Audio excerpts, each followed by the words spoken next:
it so much. Hello everyone and welcome to week 4 of Challenger League Season 5 for Xrd. My name is Cardsurfing Alien. I'm joined today by Toasty Senpai. How are you feeling? Oh, I'm feeling great, man. I'm very, very happy to be here right on the 2BCU stream for the very first time. My name's Toast. I usually stream a lot of Granblue events, usually host a lot of Granblue. But today, I'm branching out a bit, going back to what I would consider my first love, Xrd got me into the FGC. Wouldn't be here without it. So I'm really, really happy to commentate one of my favorite games of all time today. Yeah, it's great to have you here. So as you guys may know, we are in week 4 of the first 7 weeks here of our format. We have, or 8 weeks, sorry, 8 weeks of tourneys where the final one will be a guaranteed entry to our round robin, which is a 8-way in 2 groups round robin where the top 4 will go out to a first to 10 tournament set in the final weeks. So I hope you'll look forward to that. I do believe do we have the standings so far? Okay, we do not. Okay, well, we'll have to look into that at some point. Hopefully we can get that for you. But we have quite the stacked bracket today. I see a lot of names that I recognize. Some we've seen before here, of course, and a few ones that I recognize but haven't been playing for a while. So it's going to be interesting to see once we get into that. But before we go into that, I'd like to thank our sponsors LC Power and Streamplify. LC Power makes a variety of gaming monitors, computer cases, and so on that you can really use to up your game to the next level. Of course, Streamplify sells budget, very good quality streaming equipment like a webcam and a portable green screen. The webcam you'll be seeing me use today is the one that they sell, so you'll get a bit of a chance to see how it performs. I've got some lights in as well. So !LC Power or Streamplify in the chat, and you'll be able to go check that out.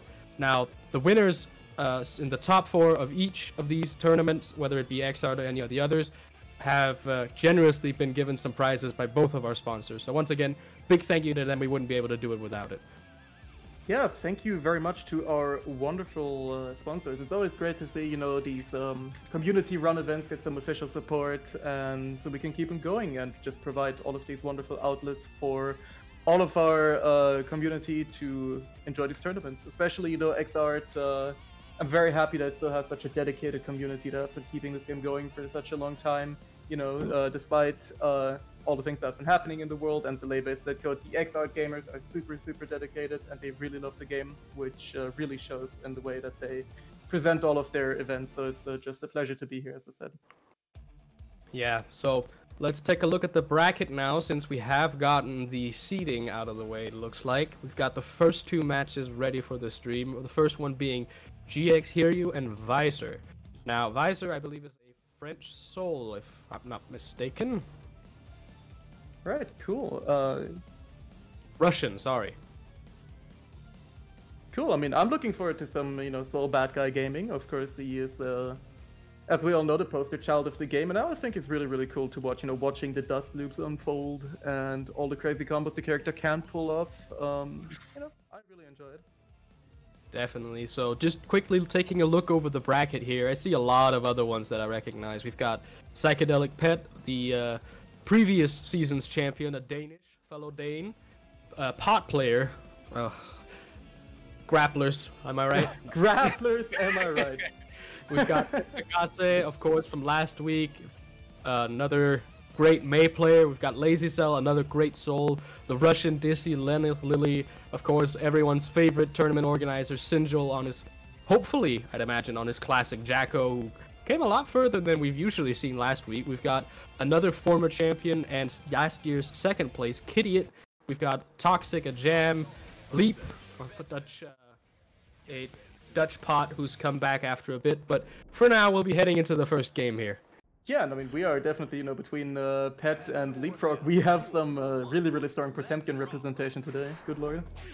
Yeah, but for now, we're going to have to see one of the first Batmans I think we've seen this season. Ooh, very yeah. rare character. Yeah, that's very interesting. Batman definitely a character that I never really got to be too familiar with. Of course, I've seen him played in tournament a little bit back in the day, but definitely one of the weirder characters, as you said, in the game. In a game already full of unique characters, so that's saying something. Yeah, so already we see Hiryu here running the game plan with great neutral buttons and really oppressive Okaseme. Now, if you're not familiar with what Batman does, every special move sets up a seal that lets you replay a special move, which lets him do some very, very tricky Oki. He also has a weird teleport counter dash, a forward dash, and a pseudo weird air dash that can go 8 ways, so we'll have to see how Hiryu can utilize that here. Yeah, and just like that, we just saw it here as well, right at the beginning of round 2. Here you utilizing that weird 8-way dash that Batman has to mix up Visor here. Means he gets a really good hit, and he goes into Dragon Install immediately once again. That's the second time already that we've seen Dragon Install from Visor, both times so far. Hasn't really been able to get too much out of it. It's a very bad counter. Okay, that's a very beautiful use there of the replay to make sure that the tech threat comes out. And here you will take this first game convincingly so. Yeah, definitely. I mean, here, you know, keeping his composure under the threat of Dragon Install, just locking Soul down here, giving him no opportunity to counteract, and yeah, just takes game 1 very, very convincingly. Unfortunate whiff there on the Bandit Revolver, is not going to be able to get any Oki here. Another Ground Viper as well. Oh, this man is swinging! My man is swinging! Let's go. Okay, nice use of the OTG there to get into 6p recovery, gets a counter hit, but bursts out. Now it's Hiryu's turn to run Oki. Yeah, that's a safe setup. Yeah, very good usage of the RC there, of course. If you have a DP in this game, and you have that RC, if you cancel quick enough, you can get out of a sticky situation and avoid being punished for a lot of damage. Oh, a lot of whiff buttons here, but it does seem Visor will take it anyways. Now, one thing we saw there in the corner is Batman, since he has that weird teleport counter forward dash that doesn't really go far, to compensate for that, Batman actually has the highest ground speed in the game. And there we see it teleporting right behind to steal back the corner. Another safe setup. Good DP bait, but yeah, the Gold Burst will find its mark here. And Visor with a full stick of butter is getting hit by the reflections once again though. And look at how tricky those are. Another Dragon Star comes out into an immediate super and a counter hit. Look at that damage. Spend all the meter to get out dead angles, Ground Viper underneath, that should be safe. That's a bad burst, but actually does work out in Hiryu's favor here. Okay, one more mix. Visor is wild. Oh no, the right step! That could be very much what Hiryu needs, or Visor needs here. Yeah, another right slam that's been coming out. Yeah, Visor has just been violent. He's been going for those, however, the counter hit into the projectile will close out the round for Hiryu once again. Staying alive here, not dropping the game. Alright, this is set point for Hiryu. This is first to 2s after all. Now, all of those seals you see are potential replays, so he really has to be careful navigating around, because each one of them is fairly... I'm fairly sure most of them have a good bit of time to confirm off. Don't quote me on that, though. I don't play them. And we see the big red X of shame coming out here for Visor. Does get punished quite heavily for the Whiff Volcanic Viper. And here you running his game plan here. Just absolutely by the books. Oh, that was beautiful. So let's do it. Use the RC, and yes, Hiryu closes out the game and takes the first set of the tournament 2-0. Very, very convincing stuff here from Hiryu. That was a great first game. Already right there at the end, we saw the weird projectile Batman has that kind of sends out and then returns. Coming back as the button came down in a dash back forward from a back jump. Catching, God, I cannot speak today. Catching Visor completely off guard. So that will give you the first game, moving on to round 2, which means next up it is Tormenpack and Gecko. Alright, tell me a little something about these players. Now, I recognize the name Gecko, but seeing as I am still relatively, compared to a lot of the other people in the X-Star community, fairly new, I only really know who Torment plays. Torment is a fairly strong Slayer player with a side of Johnny, if I don't remember correctly. Ooh, my man loves big damage, let's see. Definitely. Big buttons, big damage. Big buttons, big damage. Really respected. I used to play Slayer for a little bit, so I can definitely respect the character pick. Very cool character. Definitely. Now, of course, one of the prime Slayer players here in the region, Minimalism, is not actually in this week's bracket. So I think this might be the only Slayer representation we get to see. Ah, that's very unfortunate. But you know, it's going to be very interesting to see those two duke it out. From what we can see here in the lobby, Gecko has Soul Bad Guy selected, so we might get another Soul here. It's going to be interesting to see how that one works out. Now, Slayer is one of those characters where half of his buttons in some matchup can win the matchup by themselves, but other matchups, he just has to play very weirdly. Of course, with his weird teleport dash, he kind of lacks a bit of a traditional, like, dash-in mobility. Even with the long teleport, it isn't fast enough to really threaten from full screen. But then again, this is Soul. He wants to be in your face, which is exactly where Slayer wants you. He wants you to think you can press buttons. Yeah, exactly. I mean, this is going to be, you know, both a lore matchup and a brawler matchup for sure if we get into things here. As you said, both these characters just want to be up close in your face, ready to do big damage at all times.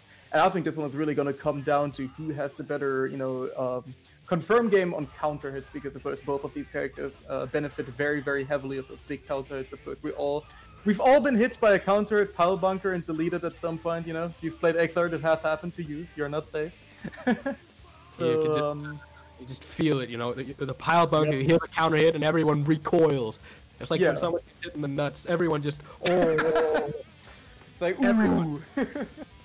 Alright, well, while we wait here for Tormund to get into the lobby and fix, you know, the classic Xrd issues that always seem to show up on these brackets, I'd like to say, of course. Go !Matcherino. All the money there supports the players. Of course, do a quick 2-minute codes. There's a bunch left to be redeemed. If you're willing to, you can even donate a little bit yourself to help it out. Of course, this helps us run these events, and we couldn't do it without you. So let's, while we wait here, go and do that. If I can do it while I'm commentating, you can do it while you wait. Absolutely. And, you know, I'm gonna definitely put my money where my mouth is as well, and I'm gonna also hit up the Matcherino real quick. Gotta be done.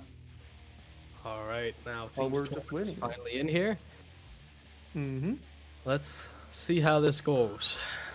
Now, Tormund, unlike one thing you'll see from, say, Minimalism is very much a Slayer who just sits at full screen and will just wait and see what you do. Tormund, in my experience, has been the complete opposite. He'll dash at you like a madman and say, "I'll react whatever you do. I'll figure it out on the way."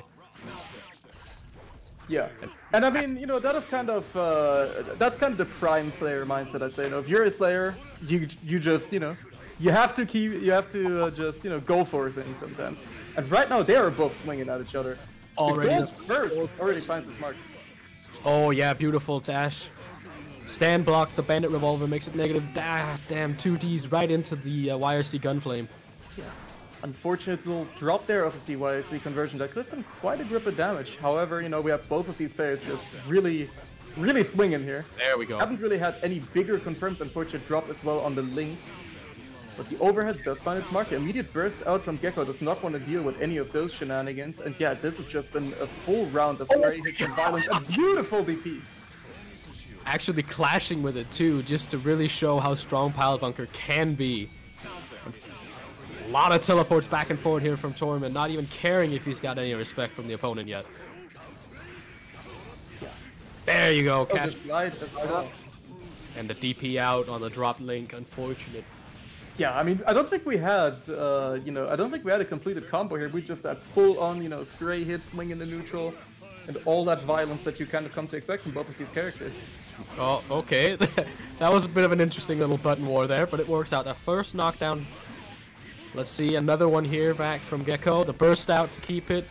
Yeah, probably wanted to get the gold burst there, but just ended up with the regular attack right. That this is gonna hurt. Oh, he drops it. Okay.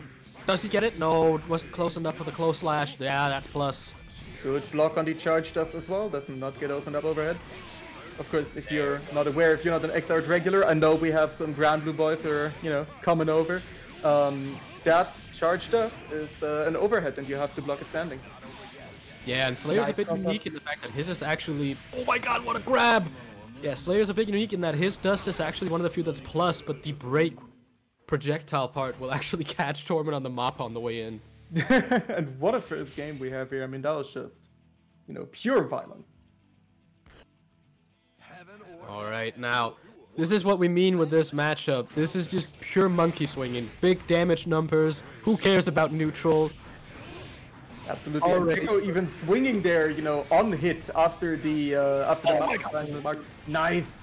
Good knockdown here. This is the Slayer game plan. This is where it starts. But a immediate DP back. Gekko has been finding a lot of good DPs here in this matchup. Wow, good backdash, but the 6K actually going over. Unfortunately, didn't get a confirm off it. Of course, Slayer, another character that has a bit of a unique thing where most of his cancel windows act more like links. They're not actual links, but they very much function like it. Ooh, and the Stormbreak is, giving another combo, but unfortunate drop once again. However, Drum and Pack only one hit away from death here. Any kind of straight hit could close it out. Okay, hard hits get blocked.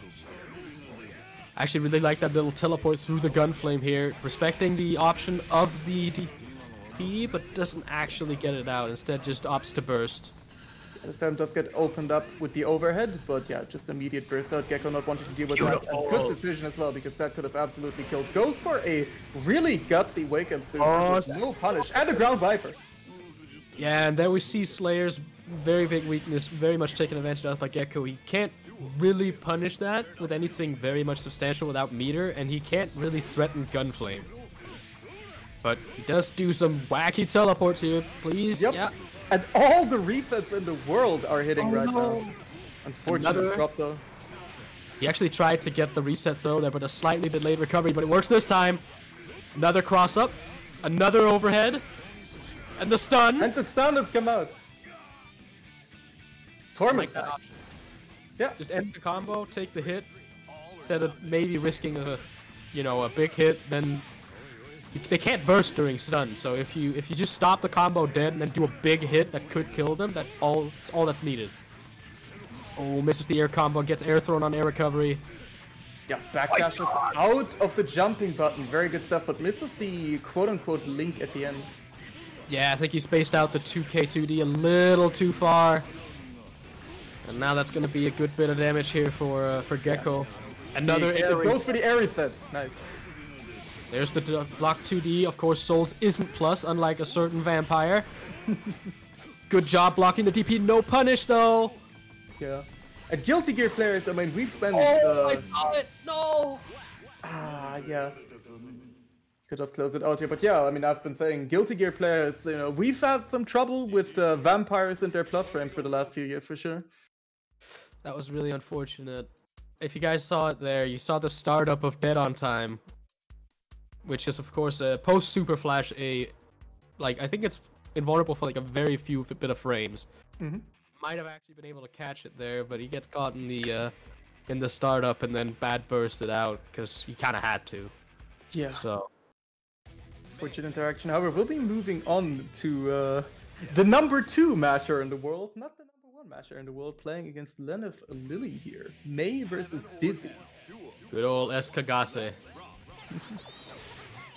Now, anyone who's been watching the last few weeks will recognize these two names instantly.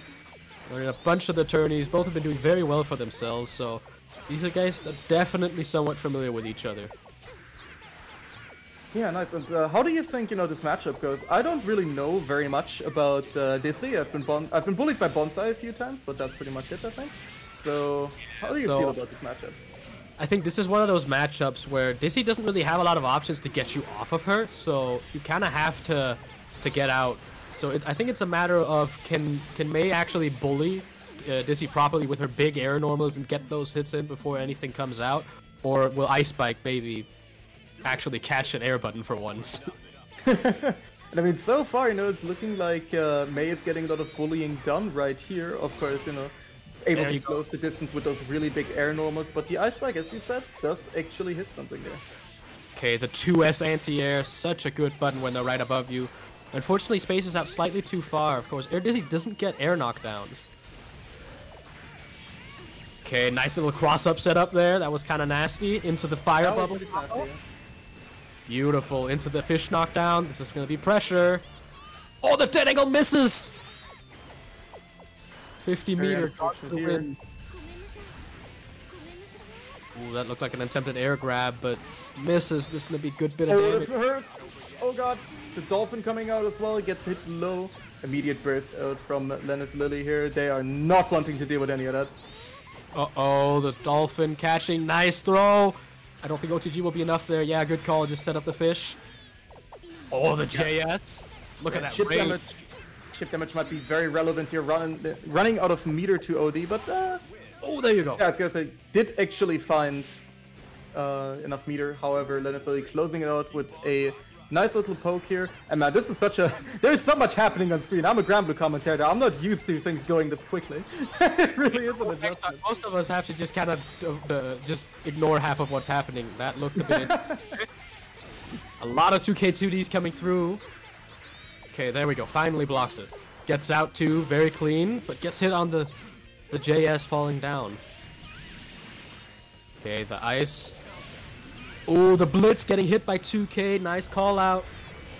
And there's the pressure. Does he call out a burst? No. But the bubble bubble. Another ice spike. You can't be pressing buttons. Okay, here come the fire pillars. There we go. And Lenneth Lily will take the first game. Probably as close as it could have gotten, honestly. Yeah, I mean, those rounds have really come down to the wire. And I mean, Mei does a lot of damage. All of those rounds could have been, you know, one touch away from death for Lenneth Lily here. And yeah, just really, really good showing of Dizzy. Of course, you know, not the most represented character. So it's always nice to see... It's always nice to see characters that you don't see all that much. Yeah, it is very nice to see a character you don't see a whole lot. This is actually a matchup where I just remember Dizzy, of course, living up to her name, having the lowest Dizzy and stun resist in the game. So, of course, with Mei 6P, that thing can hit you twice and you'll be stunned. It doesn't have to be careful. Okay, good little reversal throw there. Just running. The cross-up setup goes for an overhead this time. Nice blocks. I would have gotten hit. Chat, would you guys have gotten hit? I'd say I would have gotten hit. Oh, bad burst, but luckily you didn't get punished for it. Okay, the mirror, nice. Sets up projectiles. This is not where you want to be if you're Eska. Actually, somehow manages to dodge all of that. Oh, the counter hit. No burst, tries to bait it, but the 2S. Yeah, actually trading here in the end. Lenneth Lily is still taking a bit of a bonk from that big anchor, however, you know, closing out the round, had enough life remaining, and once again these rounds are just coming down to the wire. They're both getting so low on health every single time. I really like that use there, as you said. Oh god, that was a just block, nice. Oh, the run up into the tick throw. Gets a full combo from it, the side switch too. Another cross up. Fortunate little drop on the combo here. But, you know, gets to continue pressure anyway, and those pressure things are looking pretty scary. However, you know, FKS managing to block all of the overheads and just finds one Tatsugeki after the other. This should be a big combo. Good bit of damage here. Hopefully don't miss the knockdown. No! You really don't want to... Nice air throw. That's good air throw, yeah. Get back in the corner. Misses it this time, though. Oh, just barely gets past the fire bubble. And the air throw. Good call out. Yeah, really good call out. We've seen SKS hitting quite a few of these air throws that round. You know, Lenneth Lily not managing to get out the corner after that one interaction. That's just how it goes sometimes, especially in this game, you know. You get put in the corner, you're gonna suffer. And once again, it's kind of looking like it gets hit by the overhead, but bursting their way out of there. That was very scary with that beach ball above it, but as you said, gets bursting. Get back out, but now back in the corner exactly where she started. This is not good. Gets the knockdown. The red RC to keep pressure going. Gets out. Oh, the ice spike YRC. That was interesting. Gets a throw. And now the projectiles are up. Yeah, and then living on a prayer here. Very low meters and not a lot of FP left in their tank for now. Another air throw. Beautiful. Now, one thing to note about the move called Fish here, it's what we call it, the ice bite. Oh, the 5P through the spike. The 5P. Okay, so Eska will take this one, but one thing I've noticed here is that Lenneth will set up the fish and then just kind of sit on it. For those who don't know, the fish will take one button hit. If it overlaps with Dizzy and the fish will take the hit. And it'll act like you didn't hit anything. So it kind of makes recovering and just throwing buttons out a very bad idea against Dizzy if she's got it up. And the bubble finds its mark as well. Once again, gets the pillar, and all of the stuff is flying right toward you in the corner. Okay, there we go. Tries to bait a burst, but there was none. Another air throw reset into Fish. And it's really looking absolutely dominant here, and I like, you know, FPS is saving the burst, you know, recognizing this round ain't gonna go anywhere even if I try to go for a hero burst. Has it up for this round now. Okay, nice throw. We've seen a lot of good throws in the set.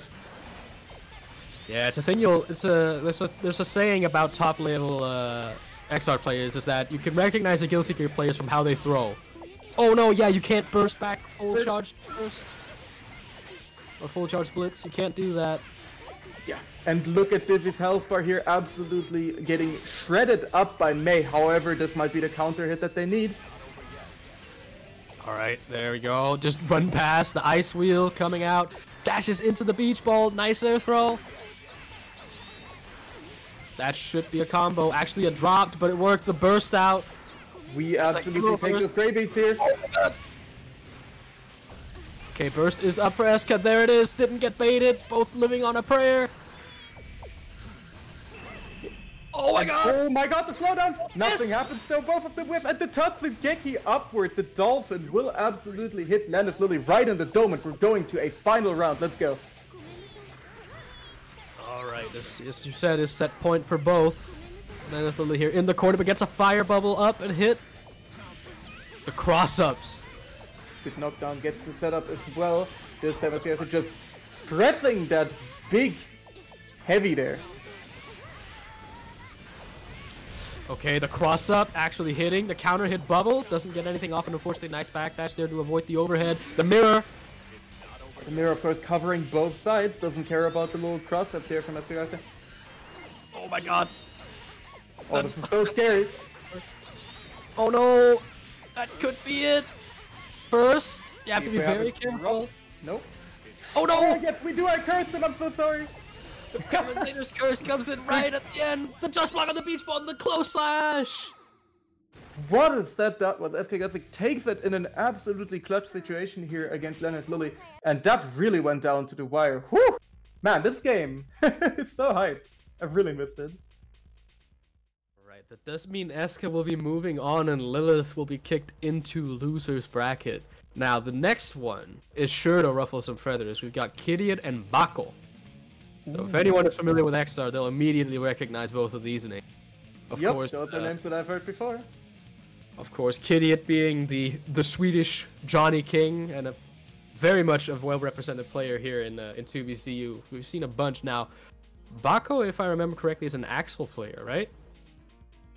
Yeah, I believe so. And I'm particularly, looking forward to seeing some Johnny. As much of a top tier menace that he is, as much as some people hate him, I love Johnny. I think he's super cool.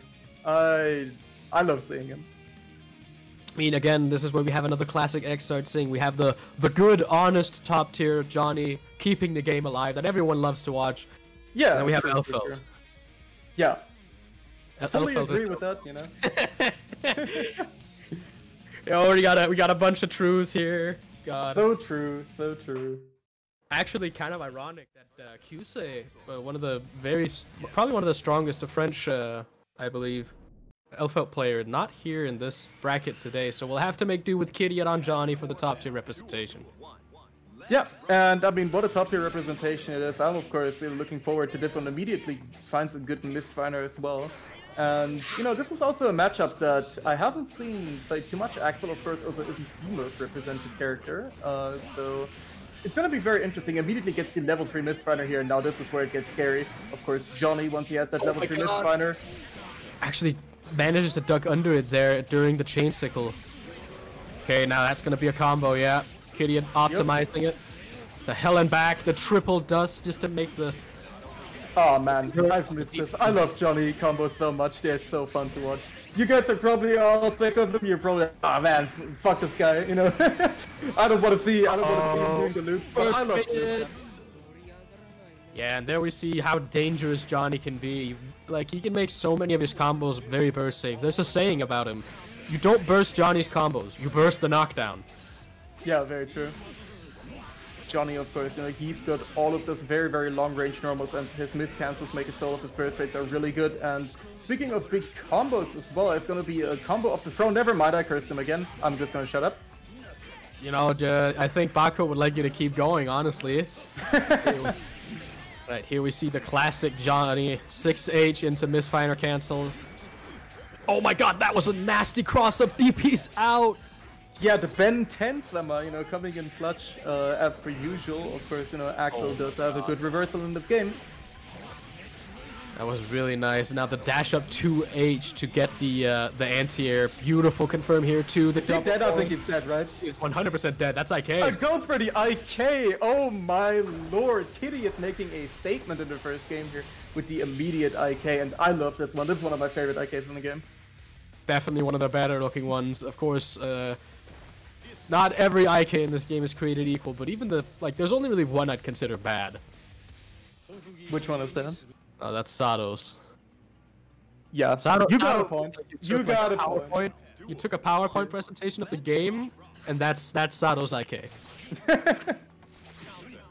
All right, now here we see Axel finally getting to do what he wants to do, hitting those buttons, but the 6K. Goes for the conversion as well. Johnny, of course, you know, is a character who has a whole entire spreadsheet of combos depending on who you're fighting. You know, a lot of weight-specific, character-specific routes, and Kidiot, of course, seems to have all of them down, of course, being a very high-level representative of this character. I believe also was in Brussels this weekend. I do believe he was. Yeah, because I do distinctly remember seeing someone cook with Johnny at the offline. Alright, there we go. Finally gets that hit, but the 2K on Wake Up actually working out here for Kidiot. The dash up throw, and that's level 3 primed. 3 Isram takes him all the way into the corner. What a bunch of corner carry here. What the hell was that ladder combo? I've never seen that before. Kidiot, yeah, that was real wacky. And just blitzing the cross up just to show, you know, no, you can't be doing that. Nope. Puts out the real big stop sign there. And Kitty is already only 1 round away from taking it here. God. What a character, and what a player. Okay, now for Bako's, to Bako's credit, has been doing a great job here of trying to maybe keep out Johnny, though, of course, even with Johnny's somewhat limited mobility, it's still very hard to actually do. Yeah, my man just passed those buttons, as we're seeing. FTTH coming out as well, gets the full conversion, and this is a big grip of damage also, of course, you know, starting back up on his coins. Hashtag limited resource, by the way. And, you know, Bako once again caught in the corner. Alright, now we'll be seeing it here. Kitty, of course, kind of infamous for wanting to spend the coins a lot more than a lot of Johnny she'll meet, but the parry actually finally working out here for Bako. Very smart of Kitty not to burst any of that. Yeah, definitely. I mean, Axel, another character where you really have to pick your burst spots wisely. Oh my god. This is gonna hurt. All of it gone into knockdown. Another throw. Burst is back, but you gotta watch out where you do it. God, it's so scary because you have to hold all of these characters, you know, extremely. Oh, he stole it! Oh, the Bakusai! And the coin into conversion. Kidiot taking a 2-0, you know, can't really fault Bako to for going down to that, because that was just, you know, a really, really dominant showing. That was absolutely nasty, stealing the soul from the burst there. Of course, for those who are somewhat new here, I see we have a few Grand Blue Versus players in the chat. Burst in this game can be grabbed. So if you read your opponent's burst and you grab them, it counts as them not getting hit. It resets the burst meter completely to 0. You get the knockdown, you get a bit of damage. Now, if we're being completely 100% honest, it's not exactly optimal, because you can just jump up, just block it, and get a full combo, but it sends a message. Yeah, it is optimal mental damage. It may not damage your health bar, but it sure damages your mental. And that, you know, I think in fighting games, mental is the most important thing, and just the precedent of having your burst run, you know, getting flexed down like that. It does a lot. It can do more than just, you know, getting hit by a combo. So I really think, you know, I really respect it. I just love people just throwing the burst. It's so hyped to see. And I'm very, very sad that that's something that didn't make it into Strive. Yeah, what? Let's be honest. If people had that option, they wouldn't be doing anything else. Very true. Very true. Because unlike here, because you know, Xrd has the benefit of it's older. There's a lot more varied combo routes. Each character is kind of different. Most characters in Xrd wants to air juggle and have certain buttons where if you burst on that, they're probably gonna get to bait it anyways. If not, you're not getting the throw. Yeah. So, I suppose it's one of those things where, sure, it would have been nice to have in Strive, but it wouldn't have made that big of a difference. So. Yeah, definitely. But I just like it for, you know, the style it provides. However, you know, moving on back to Xrd, of course, the real man's game. What do we have in terms of matchup next? Yes. Yes, so I was about to say that I do believe we're about to enter top 8, so we'll have a quick little ad break here. While we're having that ad break, go check out LC Power and Streamplify, our sponsors. Go do the Matcherino in the meantime, and even if you're keen on it, type !merch to get yourself some Challenger League merch, such as the hoodie I have on here. There's also a bunch of jackets, t-shirts, and a few other things. I do believe we also have a few in the works, hopefully. Can't promise anything. So !mark merch in the chat. You'll be able to take a look at that while we go over to these ads really quick. So see you on the other side. See you on the other side, guys. Don't go anywhere.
Alright everyone, welcome back to week 4 of Exart qualifier rounds for Challenger League Season 5. Once again, I'm CSA, joined today by Toasty here. Say hello. Yeah, hello everyone. Very, very nice to be commentating some Exart. Of course, you know, out of my usual element here as a Granblue commentator, but coming back to the first game that really got me into the FGC, just really happy to watch some hype Exart, and hype it has been. We've had some great sets to start things out, and we are going into our top 8 now, so it's only, you know, going up from here. Yeah, definitely. We've already had some bombing matches so far, and it's only set to get more bomb from out here. Of course, from now on, every match will be streamed since we're in top 8. So let's just quickly go over the ones we have so far. So, of course, we've got the previous champion and a fellow Dane, pot player, Psychedelic Pet, up against the May player, Escagaze. We've got another very strong third place at Brussels last weekend, Kidiot, against a fellow top 8 player at Brussels, and the person who actually got me into commentating, a Dutch Potemkin by the name of Leapfrog, now more of a plus R player. That's the name you gotta be aware of if you're into EU Guilty Gear in general. You're both plus R and Exart. You gotta know about Leapfrog. Yeah, you'll definitely know who he is. Now, of course, we've also got Gecko and Bako, the Soul and Great Axel too, and then we've got the Russian Dizzy player Lily and the only Batman player so far, Hiryu. Mm-hmm. Yeah, and we've seen quite the demonstration of Hiryu's Batman. Batman. We're not playing Injustice. We are thankfully not playing Injustice today, so yeah, we've seen the Batman do a lot of work here in our first round that we streamed, and it's cool to see that you know, they've made it into top 8, and I'm looking forward to seeing that character more. Another character that I've had the pleasure of seeing too much in my time with Exart, outside of maybe, you know, GC Yoshi. So that's a really, really cool character to watch. Definitely. It's going to be very interesting to see here how this works. So I think first off, we're taking Gecko and Bako. Yep, looking like it. Alright, so let's see them get on the cab here now. Soul versus Axel is one of those... Soul doesn't have the... He has movement, but they're fairly committal. Like, Ground Viper, yeah. Riot Stomp, all of them are somewhat committal or have like a fairly easy answer.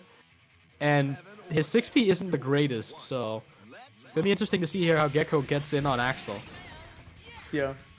And I just want to say real quick, the little like cab message when Bako sits down. I really love it. He just says, "Ay ay ay ay." Alright. It seems to be already going monkey on it here as we see, but I really like those those lows.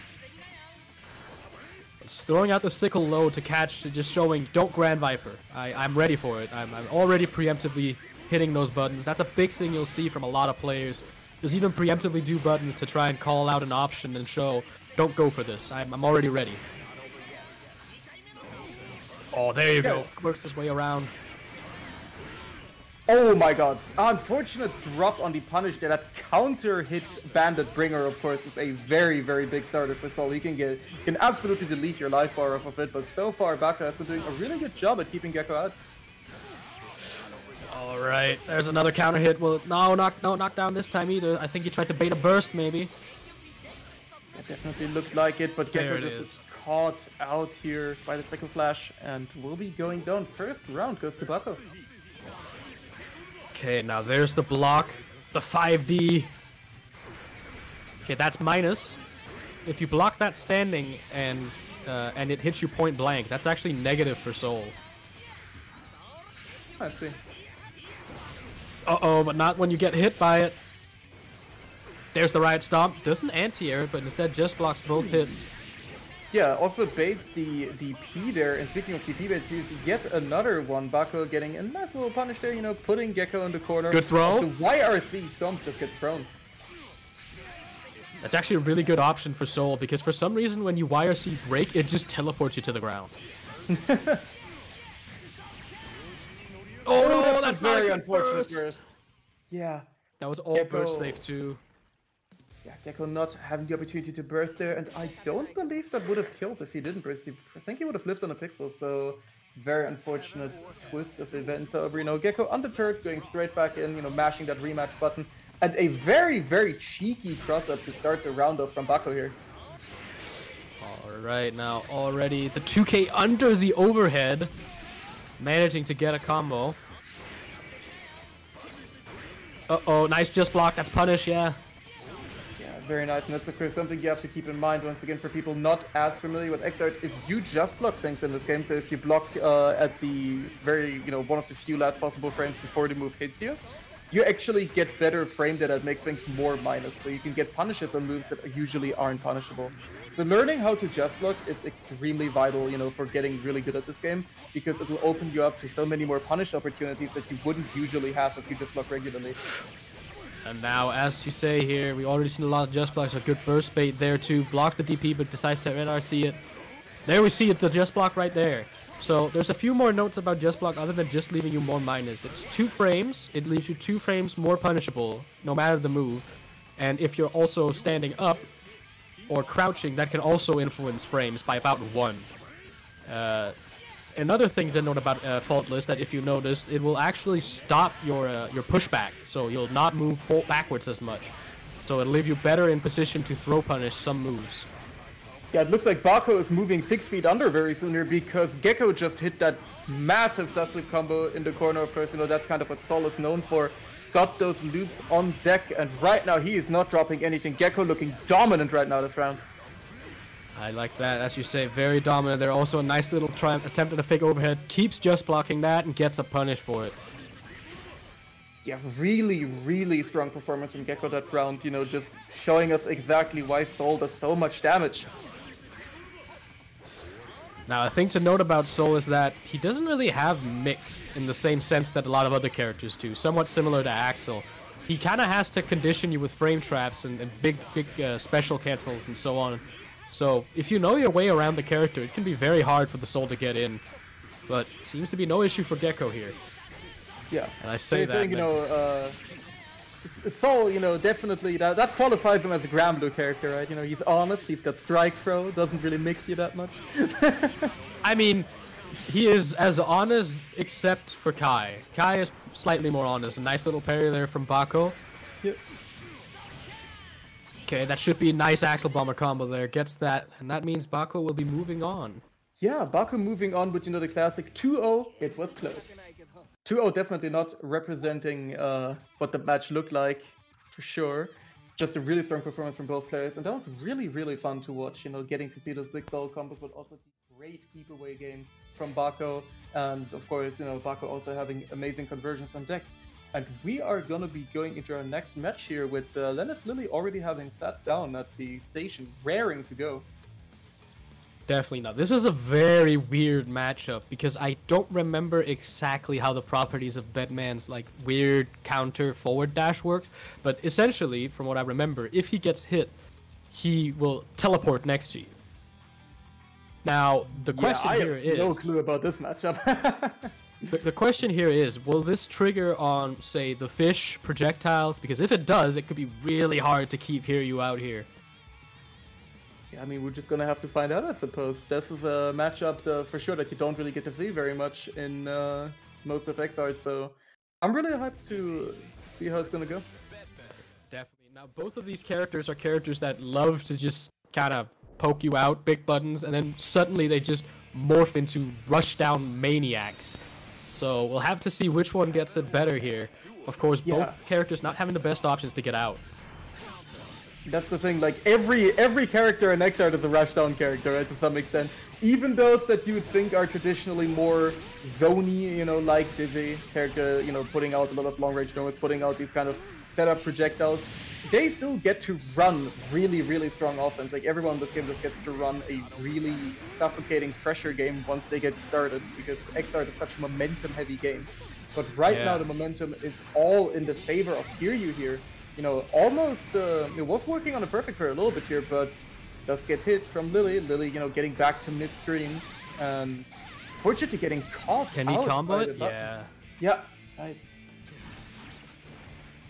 Alright, now as we've discussed the pressure already coming in, really seeing how hard it is to escape that suffocating vortex once it really gets started. Of course, Hiryu here using a bunch of great anti-airs. A Tiger Knee air throw there. Yeah, Lily just kind of maneuvering around in the air. Here you mostly taking time around here. And oh, what a jump scare! That got me. I would have gotten hit by that for sure. I don't even know what happened.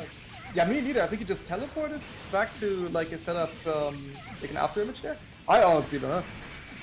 All right, now the empty low getting a hit here for Linus Lily. Now it's their turn to run that damn pressure into Oki. Let's see it.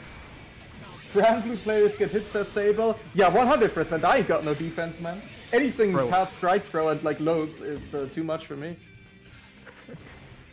Okay, now there we saw just how difficult it is for both characters to get out once the pressure starts. It's really just a matter of finding a potential little issue of a gap. Now, I do think that is a slight edge in these trades for Hiryu here, because Hiryu should be able to convert into knockdown with the bed roll. That looked like a misinput gold burst there, gold bursting from very far away and just kind of, losing out on that resource. Lily getting to run their full offense here. All of those setups are kind of finding their mark right now. And Hiryu is struggling to get in right now.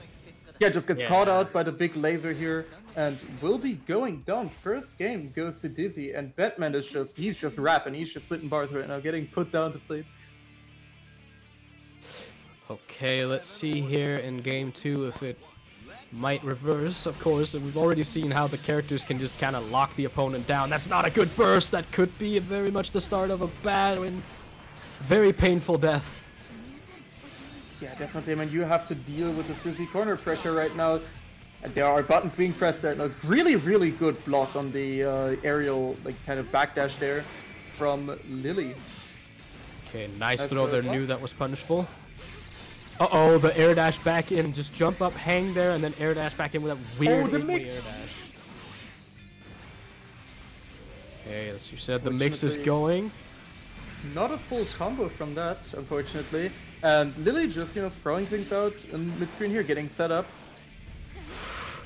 Has to watch out for those bubbles. They deal so much damage.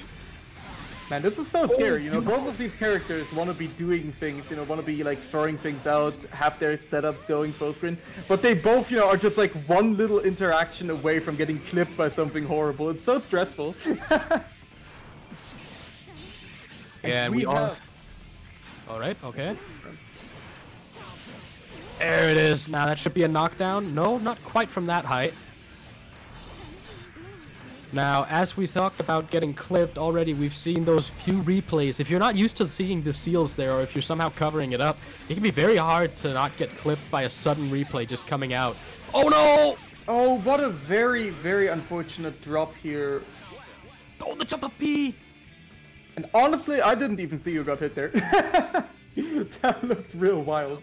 Batman is a very funky looking character for sure. But yeah, Lily getting a good round set interaction here in their favor.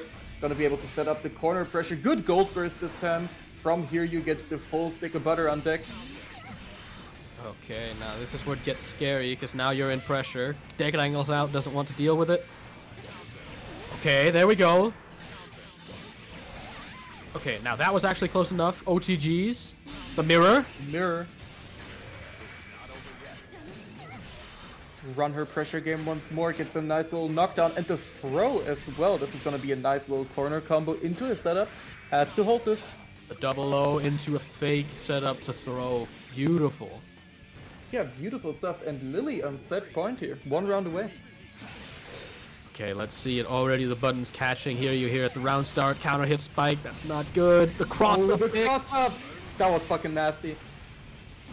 Okay, there's the laser. Yeah, you can't be jumping on that. The H-Pillar has more untech time. Here you fighting back though, will get his first setup here. And oh, what an unfortunate drop once again, was not able to fully convert here. And is now kind of living on a prayer with only a little bit of health and no meter remaining. Okay, let's see it. It's just projectile hell.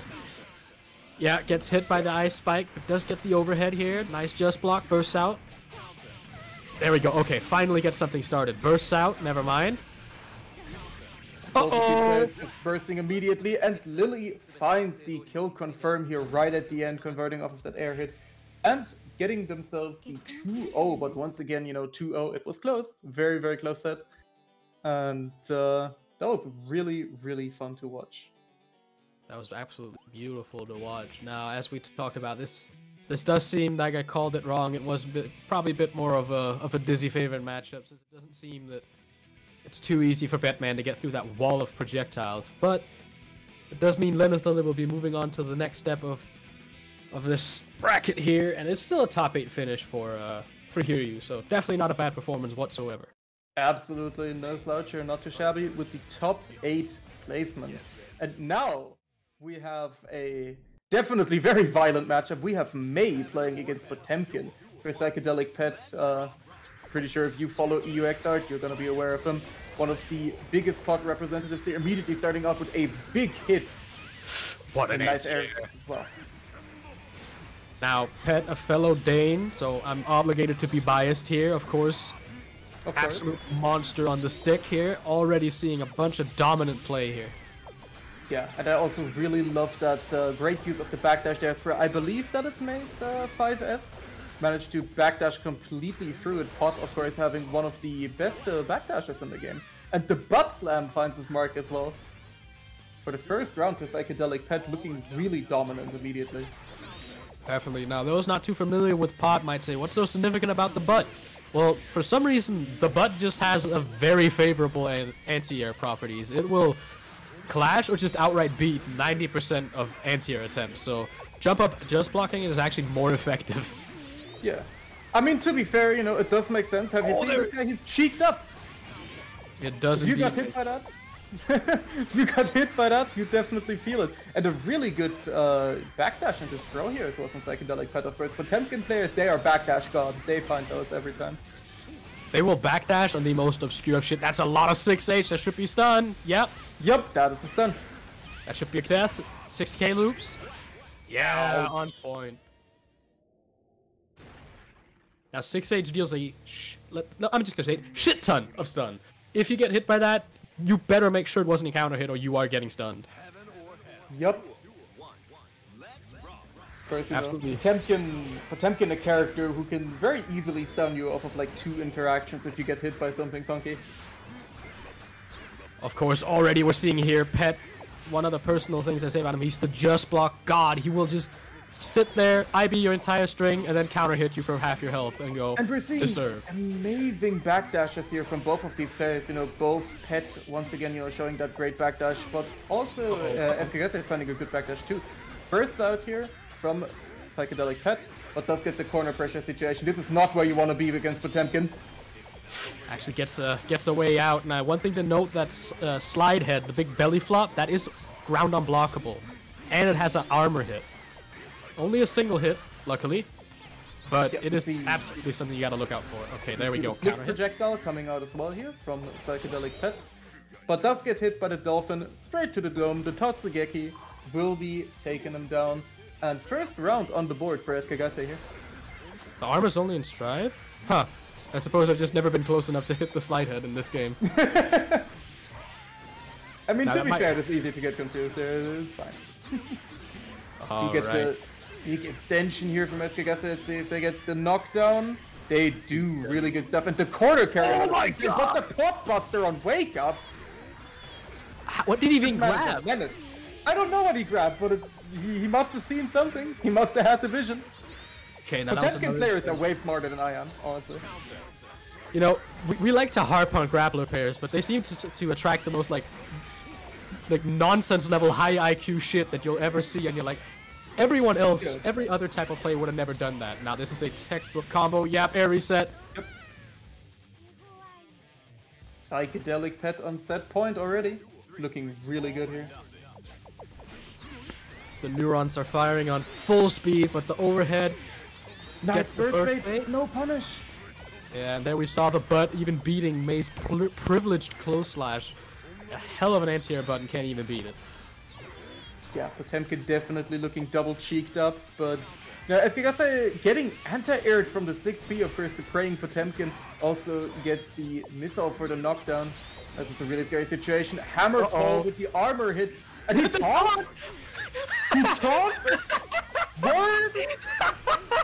Word? This is why we're playing Psychedelic Pet? You're taunting? Alright. Oh my god, Pet, what are you doing? What a villain! What the fuck was he still takes it because of course it's Pet. Oh my god. Good lord, the taunt. I was like, wait a minute, did he like, is he like lagging or something? Did I realize it was the taunt animation? I thought this was just I had taunt bound, sorry. Okay, this man is not a villain, he's just he just mashed him.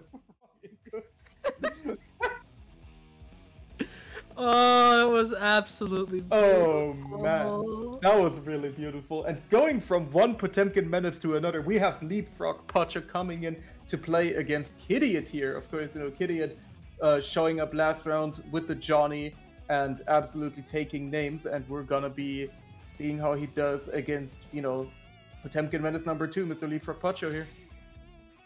Most definitely, we'll have to see here. Now, again, this is another one where I'm kind of biased towards the pot because 1, Kidiot's a Swede, and 2, I owe a lot to Leap. Let's just say it like that.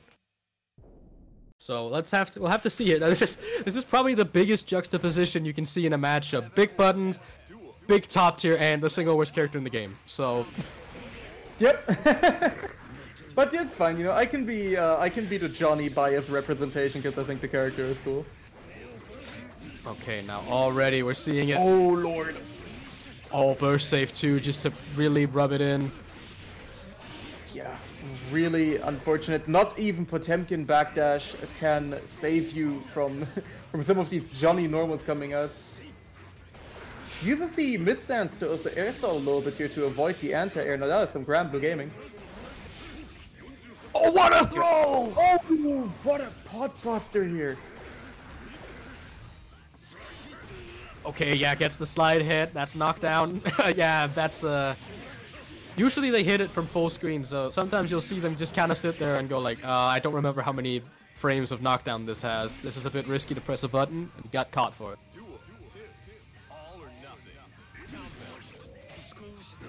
Okay, good throw there from Kidiot. Now, those who don't play a lot of Xrd will see that throw and think, how the hell did Pet lose, or Leap lose? Because he was already meeting, right? Well, throws have priority in this game. So if you don't space it out correctly, they will hit you. Oh my god! Yeah, they are also 1 frame in this game, I believe, right? So I think, yes. yeah, so you have to be extra wary of those throws. You have to be very careful. You have to make sure that your meaties are spaced out from throws. But there's the double.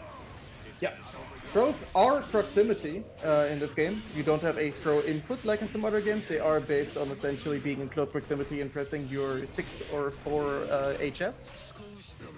Oh, tries to blitz, but Kidiot called him out on it. Drops. I don't know if that was a drop. And another one. I think you're a bit behind. Yeah, actually, I just saw as well. Like, I'm not kind of synced up with the streamer. I guess I'm desynced a little bit with the match. All right, we'll have to see if we can fix that. Oh my god, the YRC battle wins it. You can flick Y? Yes. Yes, you can. And of course, you know, the Xrd PC port, you know, wouldn't be Xrd without the PC port haunting us a little bit, but that's all good. I seem to have synced up a little bit better again, so thank God for that. And a nice charge dust here. Not an option you see too much from Johnny, but Kidiot, of course, you know, making great use of it, and Leapfrog knowing I have to burst out of there, otherwise I am taking a full grip of damage. Definitely. Now, one thing to note here, charge dust isn't actually a thing in this game. You can only do one type. There's only fully charged. There is nothing else. That's a strive only mechanic. Oh, the reset throw. Uh-oh. That's a reversal. And that does mean Kidiot will take this very first one here. Very close, Yeah, putting up the big J, but as you just said, it has been a very, very close set. This is anyone's game. And, you know, no matter the discrepancy in tiers on paper between these two characters, you know, that doesn't mean that Leapfrog can't kill him in 2 interactions. Or, you know, set up a very, very difficult situation anyways. And that's the thing about Xrd. Every character has, like, really messed up things. You know, every character can get their momentum going and become an absolute terror to deal with. No matter where you are on the tier list. I mean, that's the thing you'll see, you know, the biggest discrepancy, honestly, is in Strive, it's mostly who gets big conversions of random hits. In this game, it's more how good are your tools and how many options can they cover simultaneously. Yeah, definitely. And that's part of the reason why, you know, Johnny is so good, because he has incredibly menacing normals, and he can just, you know, he can cover so many things at the same time and get really, really great conversions off of every hit. And all it takes is you know, you gotta get hit by one coin or two, and that's it. Johnny immediately becomes locked and loaded. That's another thing, you know, level 0 Johnny, that's like a solid mid tier. Level 1 Johnny, he's like on level with Elfeld. Level 3 Johnny, you've lost the game. Yeah. It definitely becomes very hard. I mean, you know, the hits down on level 3 Mythfinder being about 20 minutes. And of course those cancels becoming really strong. And Kidiot very aware of the amount of hits that the Armor and Hammerfall can tank, and just, you know, continually pressing into it, gets a big counter hit here, and this is gonna hurt. And let me guess, he has a bunch of Potemkin. Yep, he has a bunch of Potemkin only combos, I'm sure. Yeah, heavyweights in this game usually have the benefit of not, you know, they have a lot of health, but certain characters just get more damage on them. And Kidiot ending it just like the last one, posing on him, gets the J. The big J, you're fighting Johnny. That was very, very beautifully fought from both players. It's not an easy matchup, so we'll have to see. Of course, we'll get to see Leap again against Lilith Lily, but first off, I do believe we're taking losers first, right? Okay, we are taking losers first, so that means first up it is SK Gaze and Bako. Another innocent life claimed by Miz, says the chat. I mean, I said that about my character in Granblue as well, so, you know, we think alike, chat. I respect you guys. I mean, that's the classic, you know, and each character, every single person in this game will have, you know, their messed up situation. Say for Pod, it's, you know, you get into the corner and you are afraid. You will you will fear for your life. Definitely. Johnny is just kind of, he hit a coin. Yep. That's kind of that's how you know the difference is. So how many situations are going to be scared of the character, then you can roughly place them on probably where they're at on the tier list. Yeah. Say for Elfeld, it'll be like priming the grenade, so on and so forth, right? Sorry, I cut you off there. All good, all good, all good. So who is Bako going to be up against here? SK Gaze.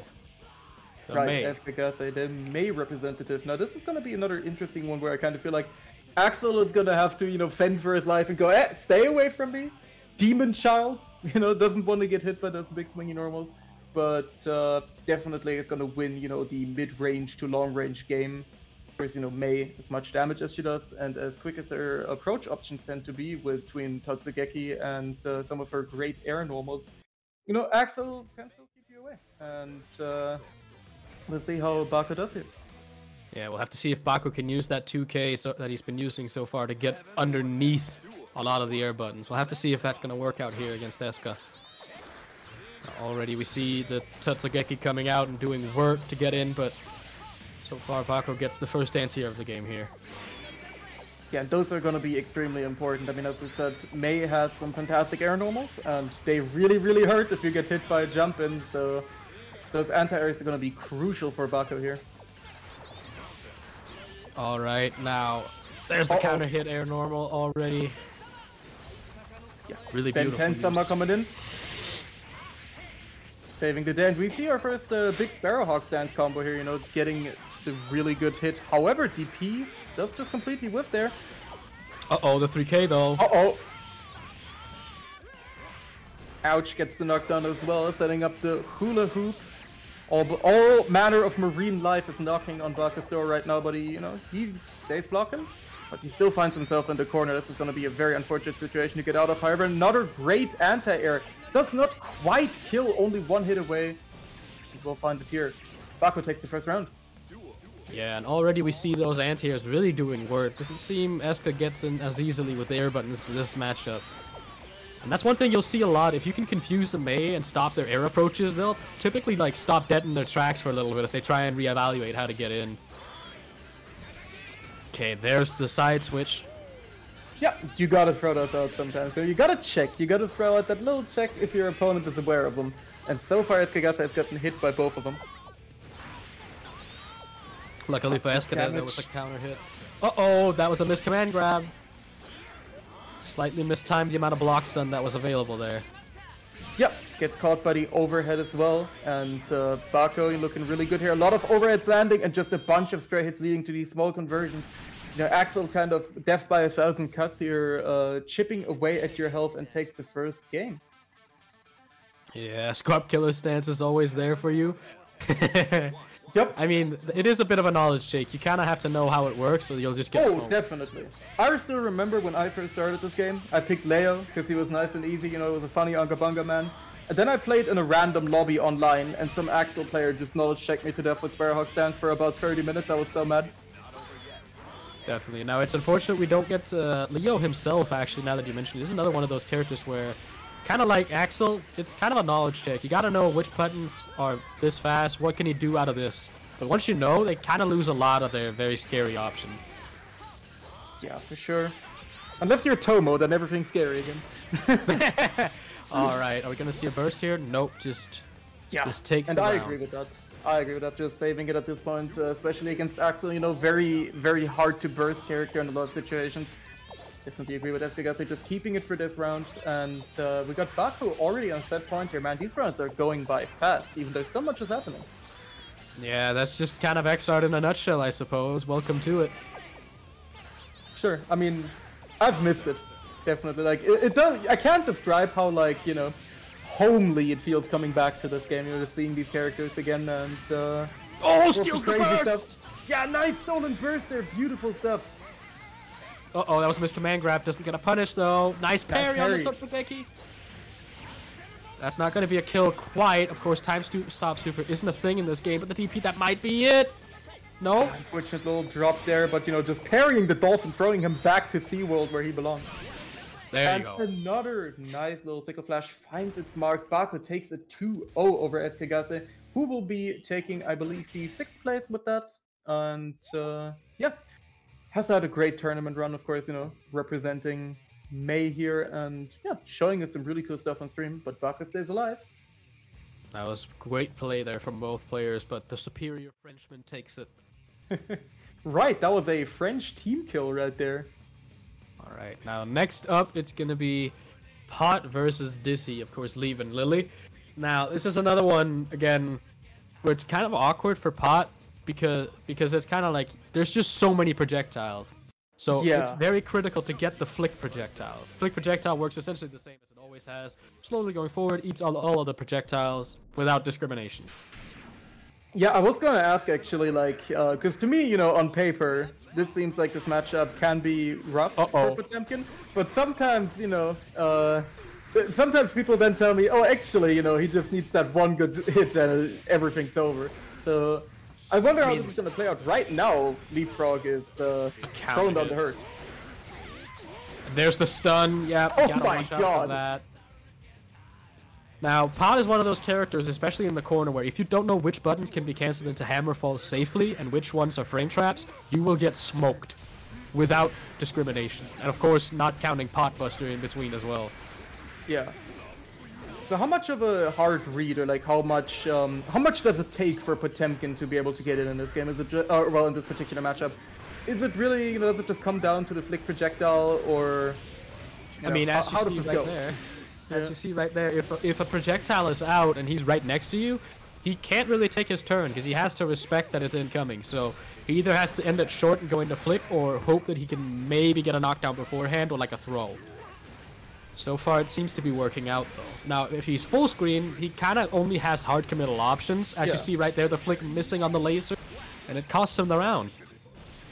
So I just want to say real quick, you know, I looked away for a second, you know, looked over at the chat, and even though the round looked like Dizzy was just dominating the entire round, I looked at their health bars, and they were even, off of just like 2 hits from Potemkin. Okay, now that's going to be stun. No, drops the combo. Unfortunately, that was 2 6Hs on the lowest stun resistance in the game. That would have been... That is so scary. That is so scary to think about. Get hit by 5D1, see ya. Yeah, that is very scary. Now, there's the butt stomp. Now, another thing you saw right there was Hammerfall getting hit on the armor. You can actually still YRC that because it doesn't count as getting hit. So you'll see him hit the dab, like the backwards crawl pose, and you'll just be like, uh-oh. Uh-oh. But again, it's coming down to the wire here. Lily has the corner pressure situation. Okay, Leapfrog chooses to burst, you know, had to burst there, otherwise he's gonna go down. Oh my god, there's the Potemkin Buster! Bonk to the earth. Bonk. And Lily's back, unfortunately, gets shattered here. Definitely gonna have to see a chiropractor after this one. But we're gonna be going into our second match here. All right, now Leapfrog really showing the "Oops, all Potemkin Buster" meme from his stream isn't entirely without any real world basis. Now the 2H, I think that is actually doing a lot of work here. Oh god, what a counter hit. This is going to be putting Lily into the corner, but a really nice backdash will get them out of the situation here. And the flick projectile is coming in, gets blocked by, I believe that's the fish, right? The little ice yes, here? Because for some reason for some reason the fish is counted as not a projectile, but it can, like, it depends on how you code it, right? Because the fish can do physical bites, but it can also act as a projectile on the laser, which means it acts differently with different projectiles. So you kind of have to know your knowledge on which one does what.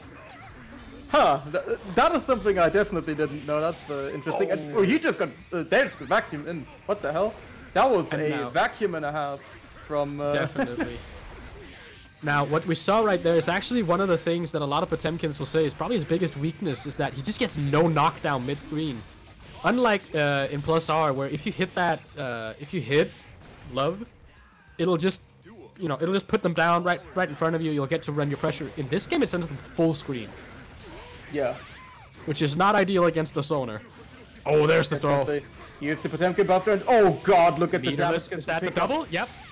Oh god. Look at the meter build too. Damage at the meter. Oh Jesus. And another pot buster. Is this gonna be a kill? There's a stun. Yep. And just completing the combo. And remember, when you're dizzied, you take extra damage from follow-up hits, and the combo you're actively doing will not remove the stun as long as the combo remains true. That means they can't burst out. Oh lord. But yeah, Lily looking undeterred here, setting up. Oh god, there's a lot of spaghetti going on right now. Leapfrog getting caught out here, the fish on top of him. But there he goes. Another vacuum knuckle here. I am very surprised. The ranges at which those hit from. Oh, did you see that hard attempt at a baited burst, and then just still gets burst baited right at the end. Okay, now let's see at the triple overhead knockdown. There's the nice blitz out. Yeah, blitz out. Megafist coming through as well, but does get thrown into the corner. You're gonna have to hold this next Schmicks coming in. The fish biting you. What a really nice grab from Leapfrog. Below. That should be a death. Yep, that is death. I mean, that should actually have been a stun combo too, if I'm not entirely mistaken. So, that is so scary. What the hell? This is why when you play low stun characters like Dizzy, Chip, Milia, Answer, you do not want to be in the corner against these things, because it'll just you'll get hit and it goes, yeah, nope, you're stunned. Have fun.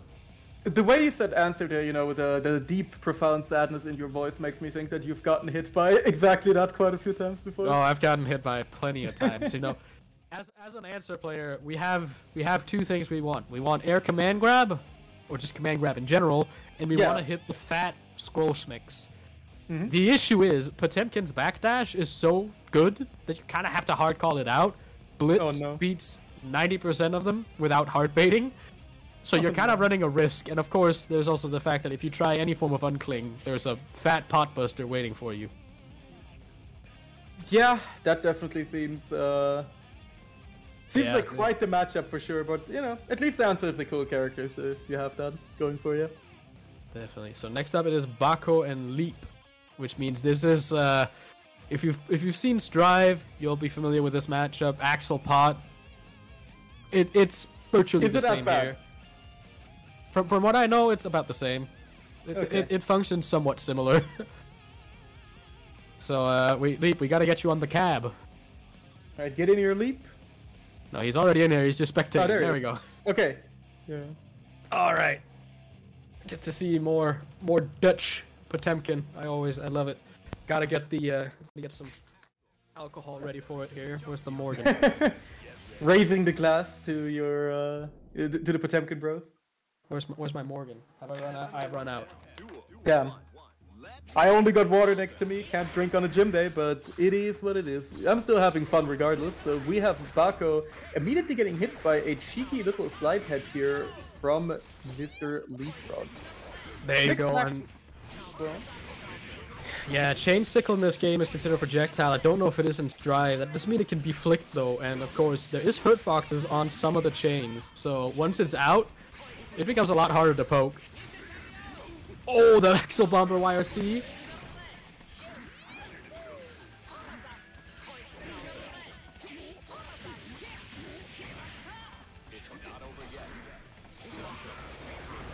Oh, another nice flick here. Leapfrog really looking Giga Brain with these flicks.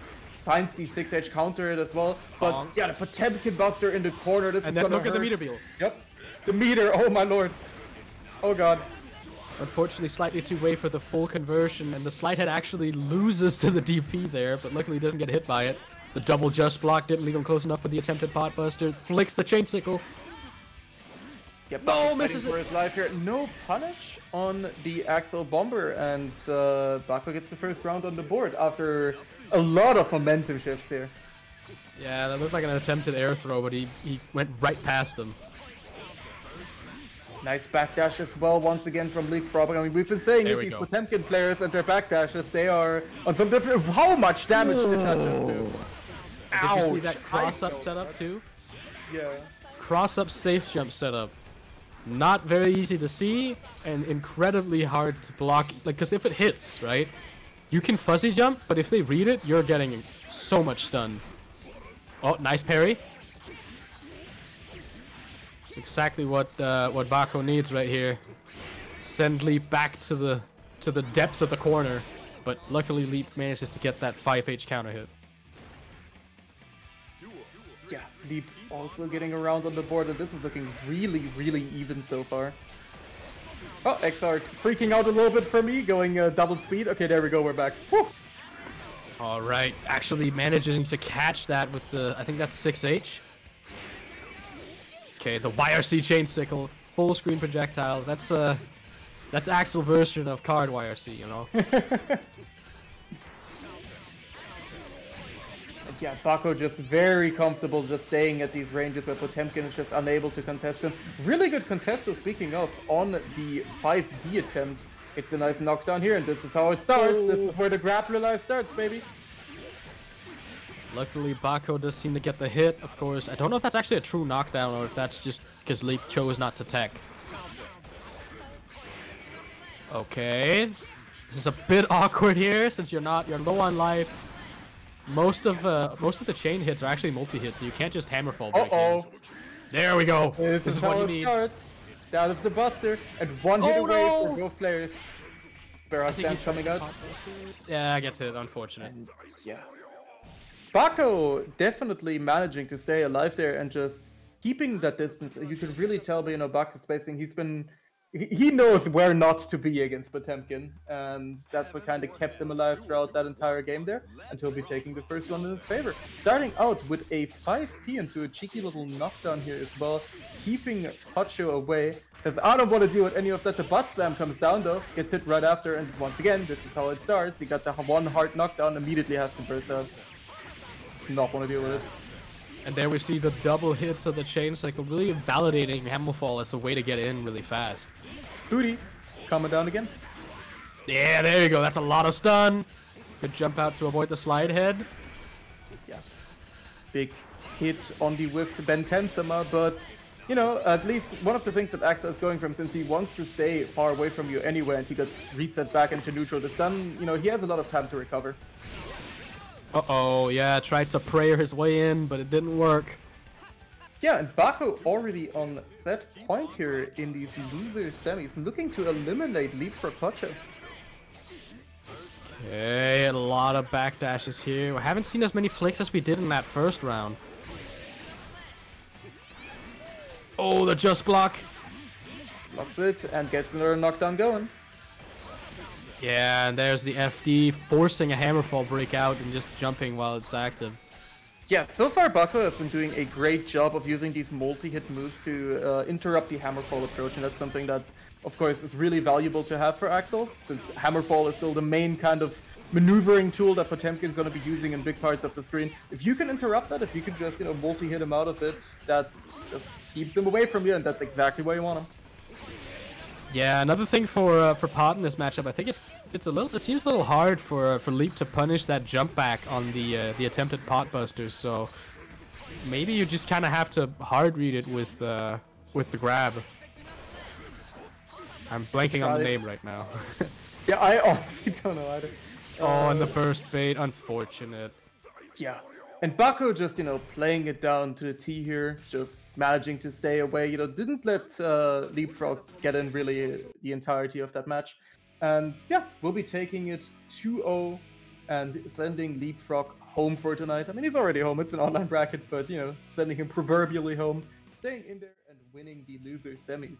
And guess we wait for our next match here. I just want to remind you guys really quick that we still have unused Matcherino codes. So I'm just gonna hit that exclamation mark Matcherino for you guys in the chat. I already claimed my codes, so you guys better use those as well while we still have them. Definitely, and I do believe, yeah, I do believe we have like one minute quick ad right here before the final. So stick around, do the Matcherino in that 1 minute, just as Toasty said here. We'll be right back afterwards.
Alright, welcome back everybody after that quick little break here. Once again, it's CSA and I'm joined by Toasty today. We're in the 4th week of the Challenger League Season 5 series for Exard specifically.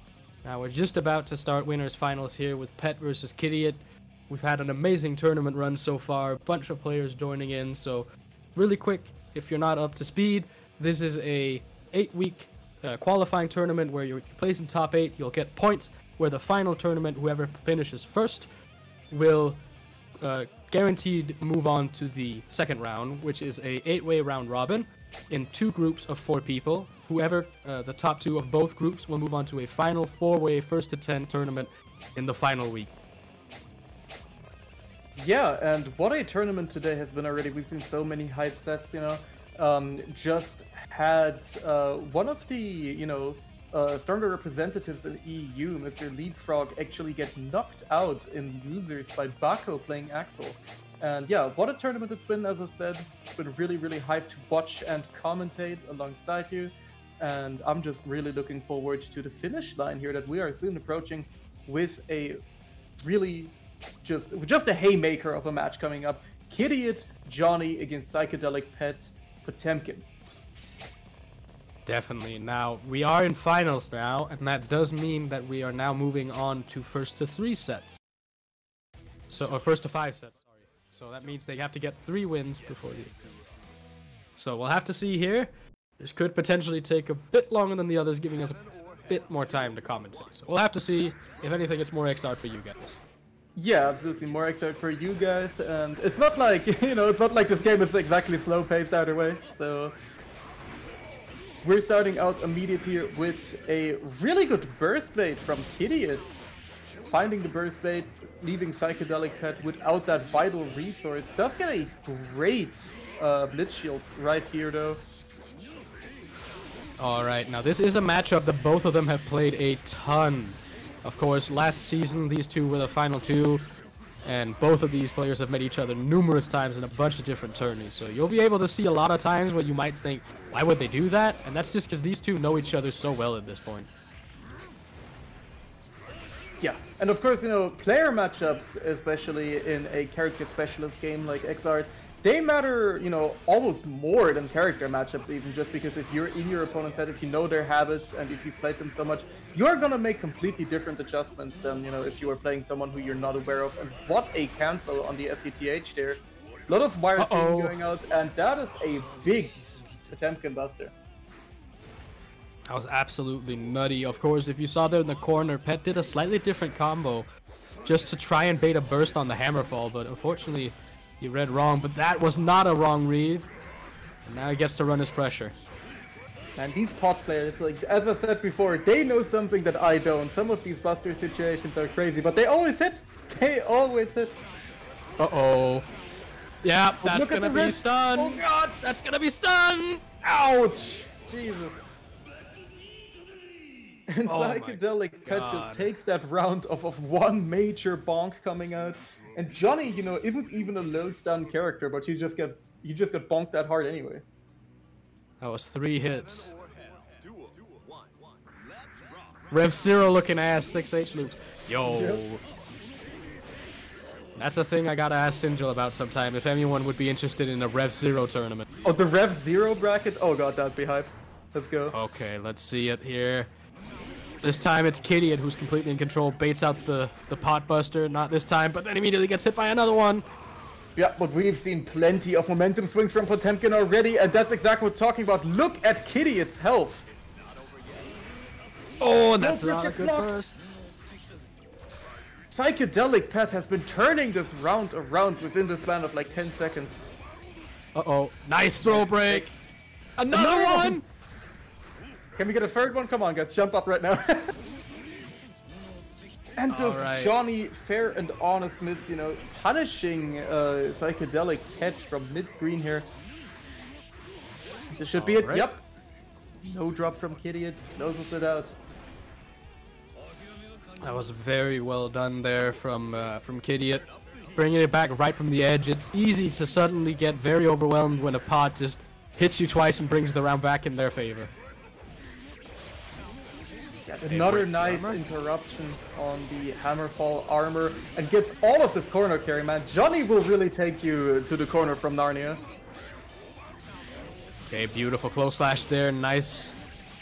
The first time we've seen someone beat the butt. I mean, if anyone can beat the butt, it's Johnny, you know? Oh, what a burst bait! Yeah. Kitty, it evens it up here with a really, really dominant round, baiting the burst and everything, and it's 1-1 right now. They are making this very interesting. Definitely. Now, another interesting note about this, not only is it a player matchup, it's also a nationality matchup. Of course, us in Sweden having had more than any other nations in history. So, the two brothers battling it out here, since the other one wasn't very nice, so we'll just do it here instead. Yep, keeping it, keeping it historically accurate here. Carrying on the rivalry. And right now, Psychedelic Pit has got those 6K loops. Oh my lord, look at his health balls going down right here. And there's the Potemkin Buster. And that was a Potemkin round, if I've ever seen one. That was just the average, standard ass pot round. Gets hit once into half health, and then he just goes, "All right, my turn." Well, not quite close enough there. Maybe thought the kid would throw out a button, but it didn't happen. Yeah. The rare Potemkin Buster whiff, I think that's the first one we've seen today. I think his pot players have been hitting all of them except for that one. We've seen a few, but that's mostly been, misinputs or slight deviations. Yeah. But, barely whiffs the 6K loop there. Unfortunate. Unfortunate. Coin.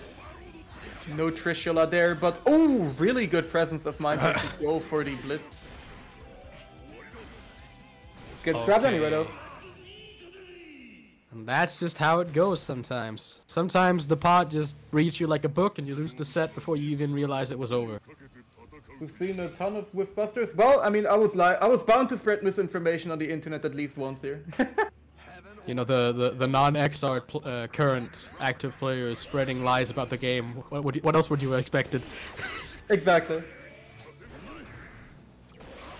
He's played XR for at least 7 years and he still walks him whipping pot busters as a mage. SMA. At this point, you should just, psychically vortex everyone into it, which it practically feels like. Yeah.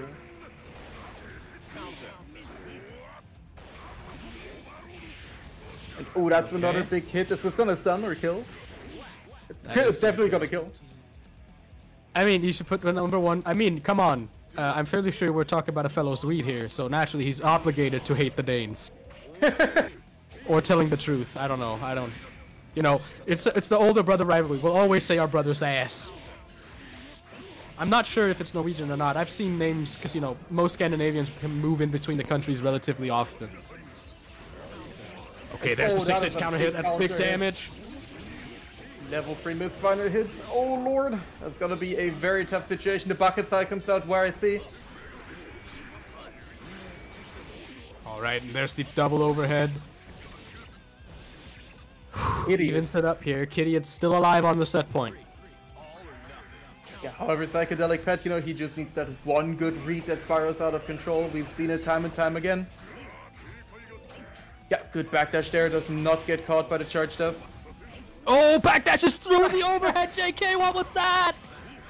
Oh my god. I mean, I can't stress it enough, I can't say it enough. Like, watching these Potemkin players go for all of these crazy backdashes, it's such a joy, As much as people hate on grapplers, like, those grappler backdashes, they are just so fun to watch, I think. Oh, again, another beautiful backdash there. Uh-oh, that could be bad. And then the idiot says, my turn with the backdash. Burst bait, yep, nope, not even close to being safe. Yeah, Kidiot also has a full stick of butter here. He's, probably gonna try and go for something. Gets a combo off of the air throw and closes it out. Kidiot staying alive.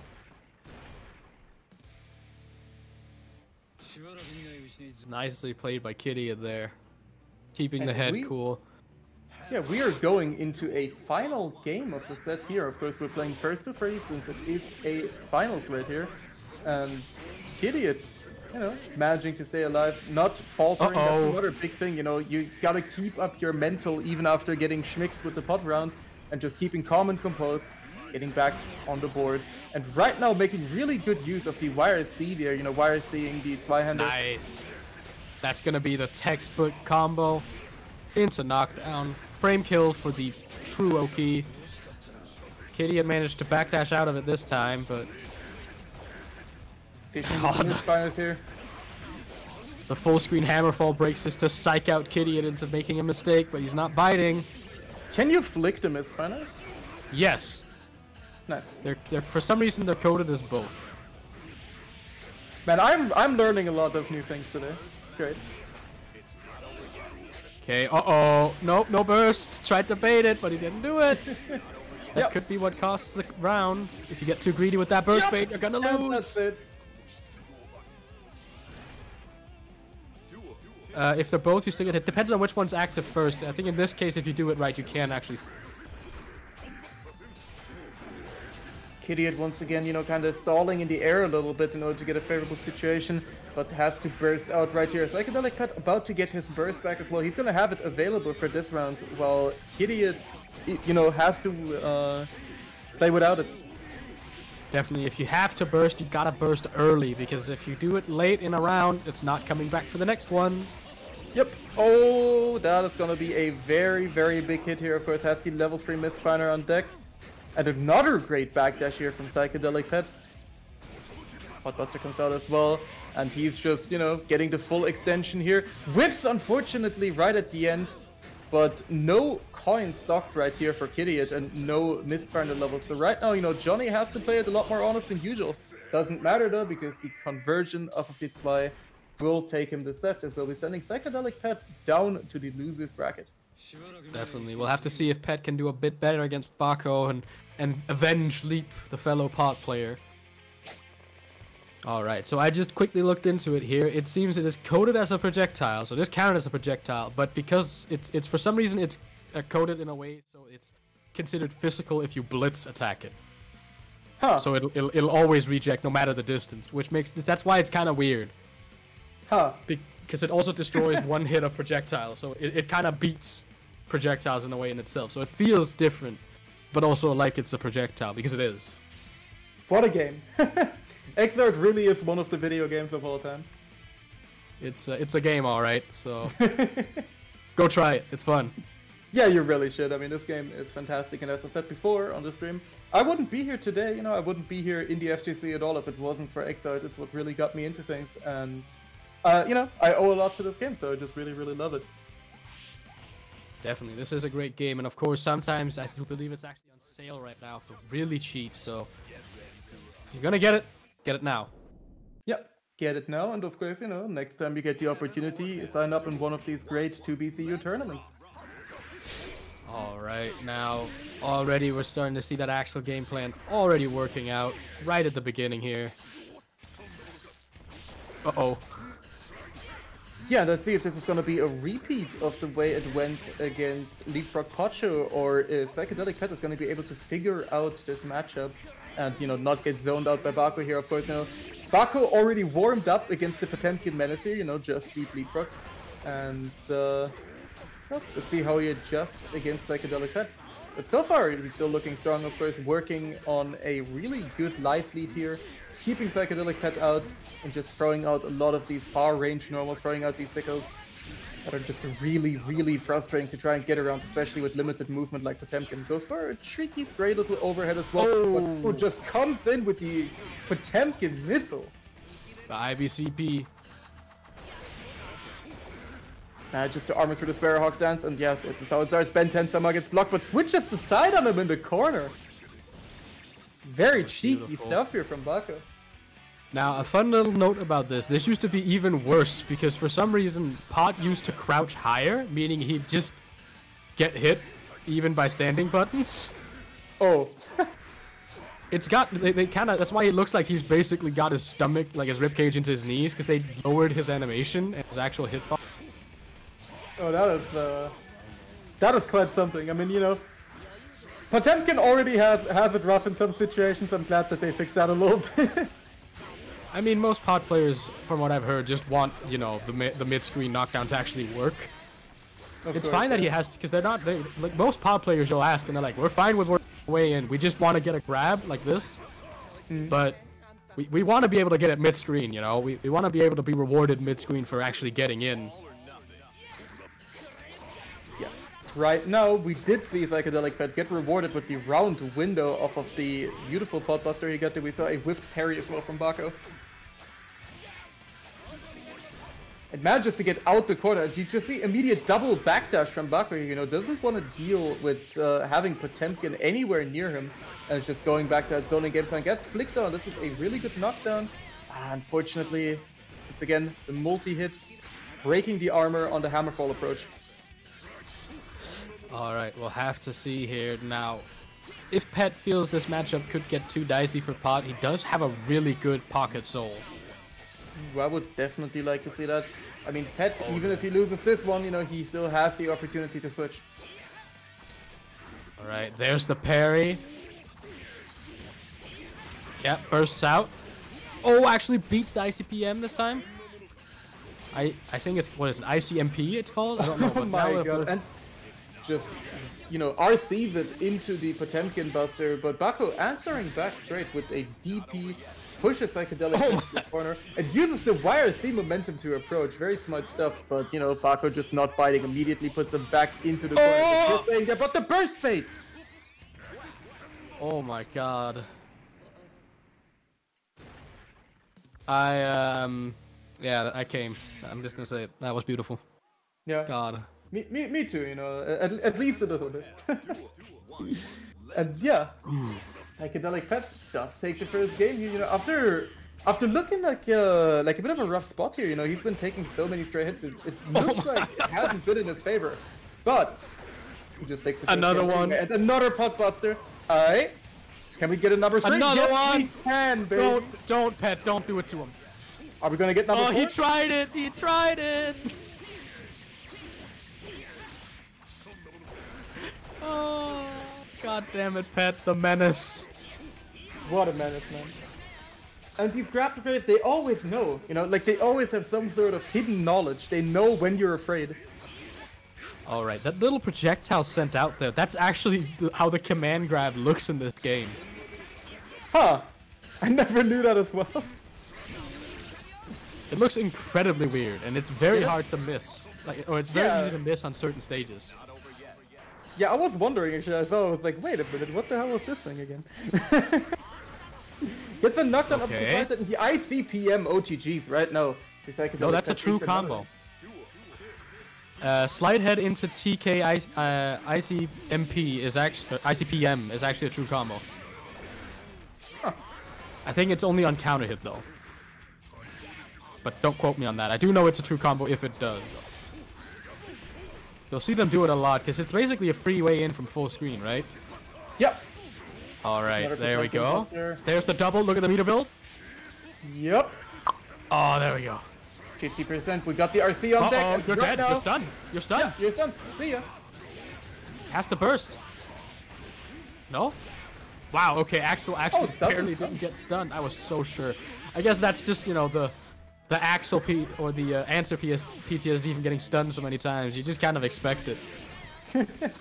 Here I was trusting you as the real, you know, Guilty Gear esports commentator, but yeah, even in the chat we're getting like, how the hell did that not stun? So I'm not alone on that one.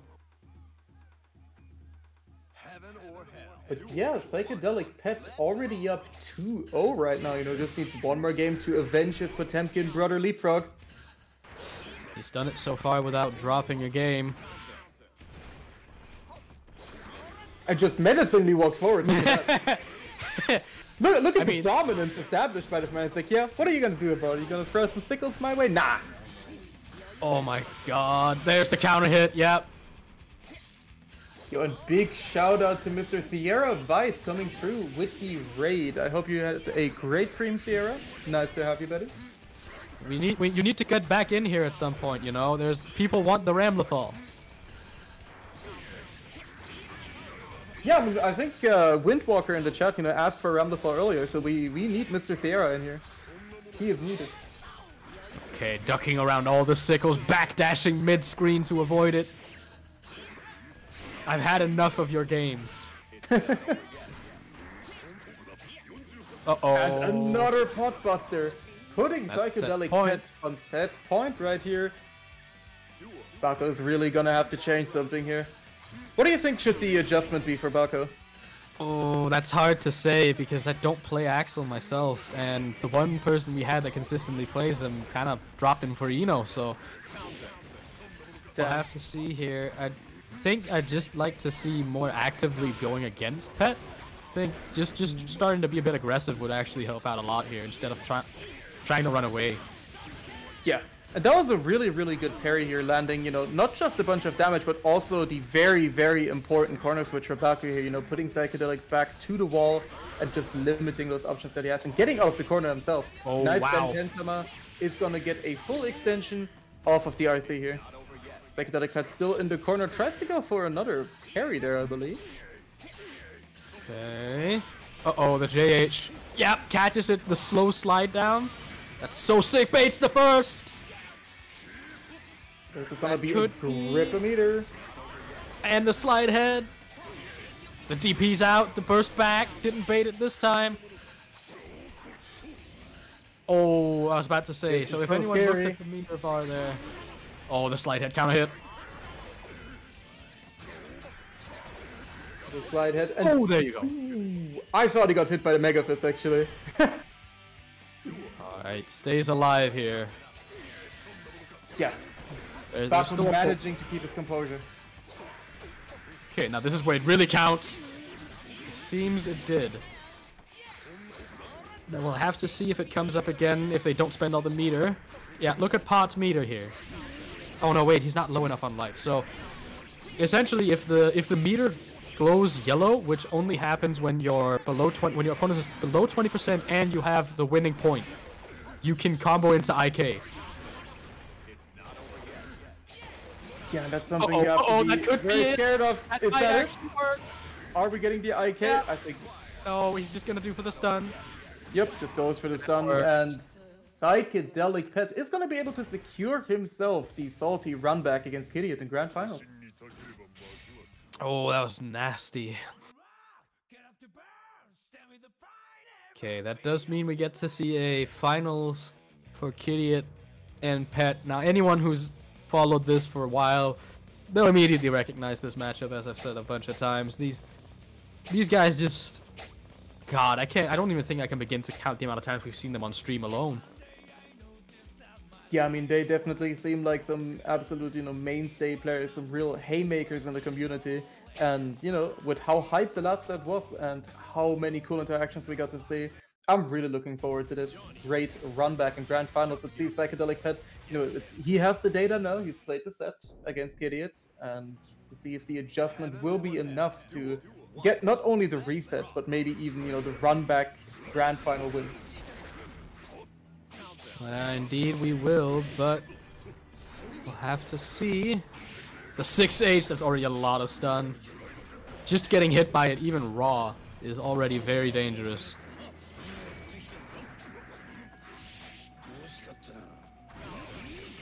Okay. Oh no, that is the level 3 mid-triangle hit, choosing to, you know, just choosing to immediately burst out. That was gonna be a huge grip of damage, of course, level 3 mid-triangle, leading to some brutal conversions here. But speaking of brutal conversions, there's another good counter hit from Psychedelic Pet, keeping Kidiot in the corner.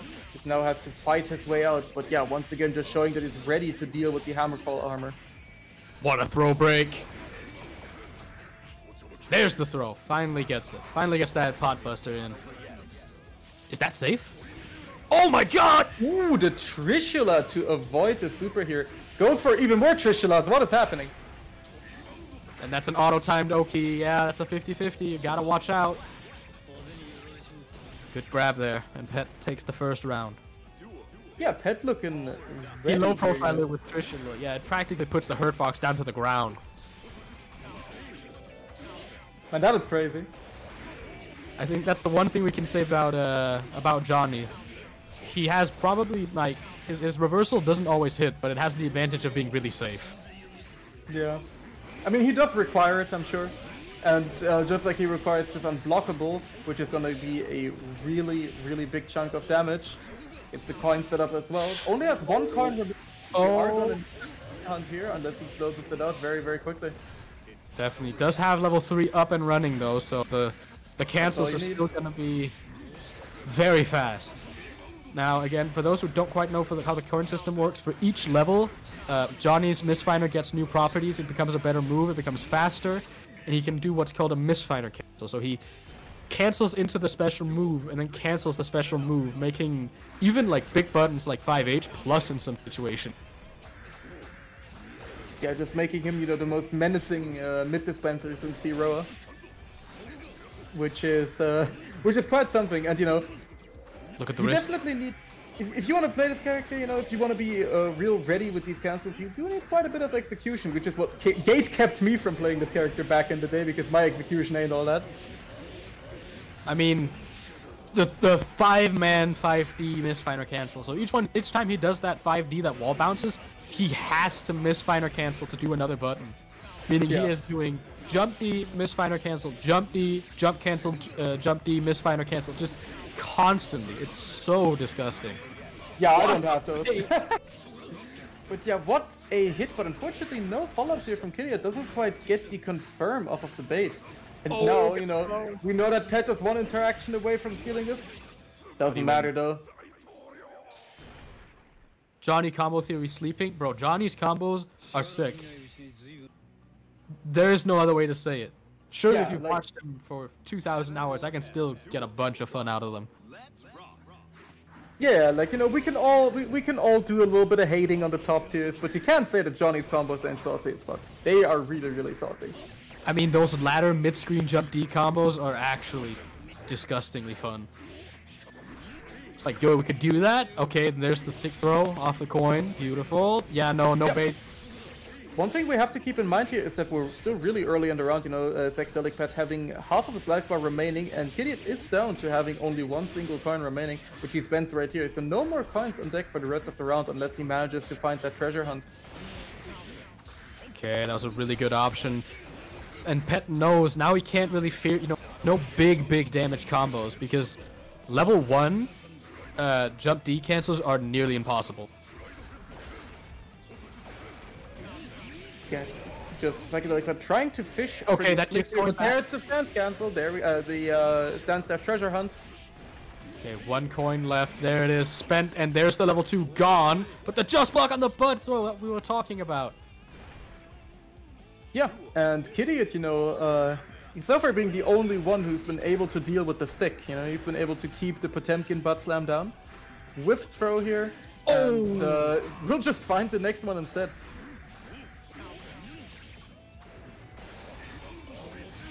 Okay, there's the Trishula hit into knockdown. A big knockdown here for Psychedelic Pet. All the time okay with the Trishula once again, and the slide head does knock him down. The Blitz Wars, though, in Psychedelic Pet's favor, and is he gonna, like, stun or something after this? No, never mind. Uh-oh. The butt is still strong, though. There's the throw, and that was a Potemkin round right there. Absolutely. And man, what a close set this has already been. You can really tell that both of these players took away, you know, the data from the previous set that they've had against each other. Uh-oh. There's the plus frames. Yeah, and Kitty has been really, really diligent about avoiding the slide head with these backdashes. That's actually a lot harder than you think it is. Does have level 3 stock up, but the reject unfortunately gets thrown for it. That could have been a really big hit. However, this is a really big Potemkin plastic. The grappler sees you're not doing a meaty, churns the butter for the... The butter has been churned.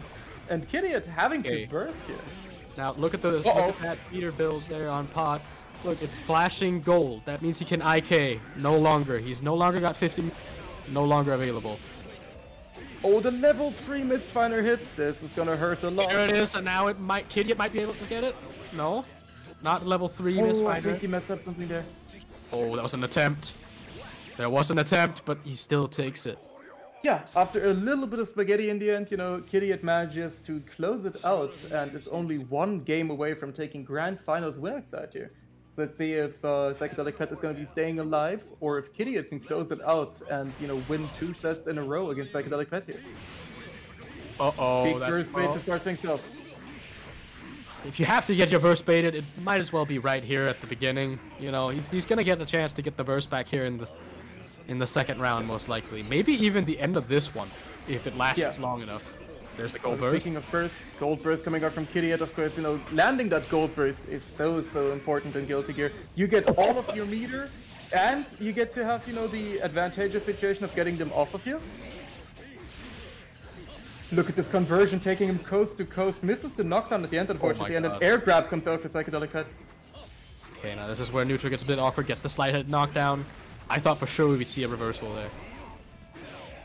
Instead, spends the meter here. Quite fortunate interaction at the end there. Yeah, didn't quite get high enough for the confirm. That might just, yeah, no, it's not gonna kill. Johnny Guts is still fairly high. Damn, that super did no damage at all. Unfortunately, it's a single hit super, so it doesn't scale too well, even with health. Yeah, it's more of a stun tool.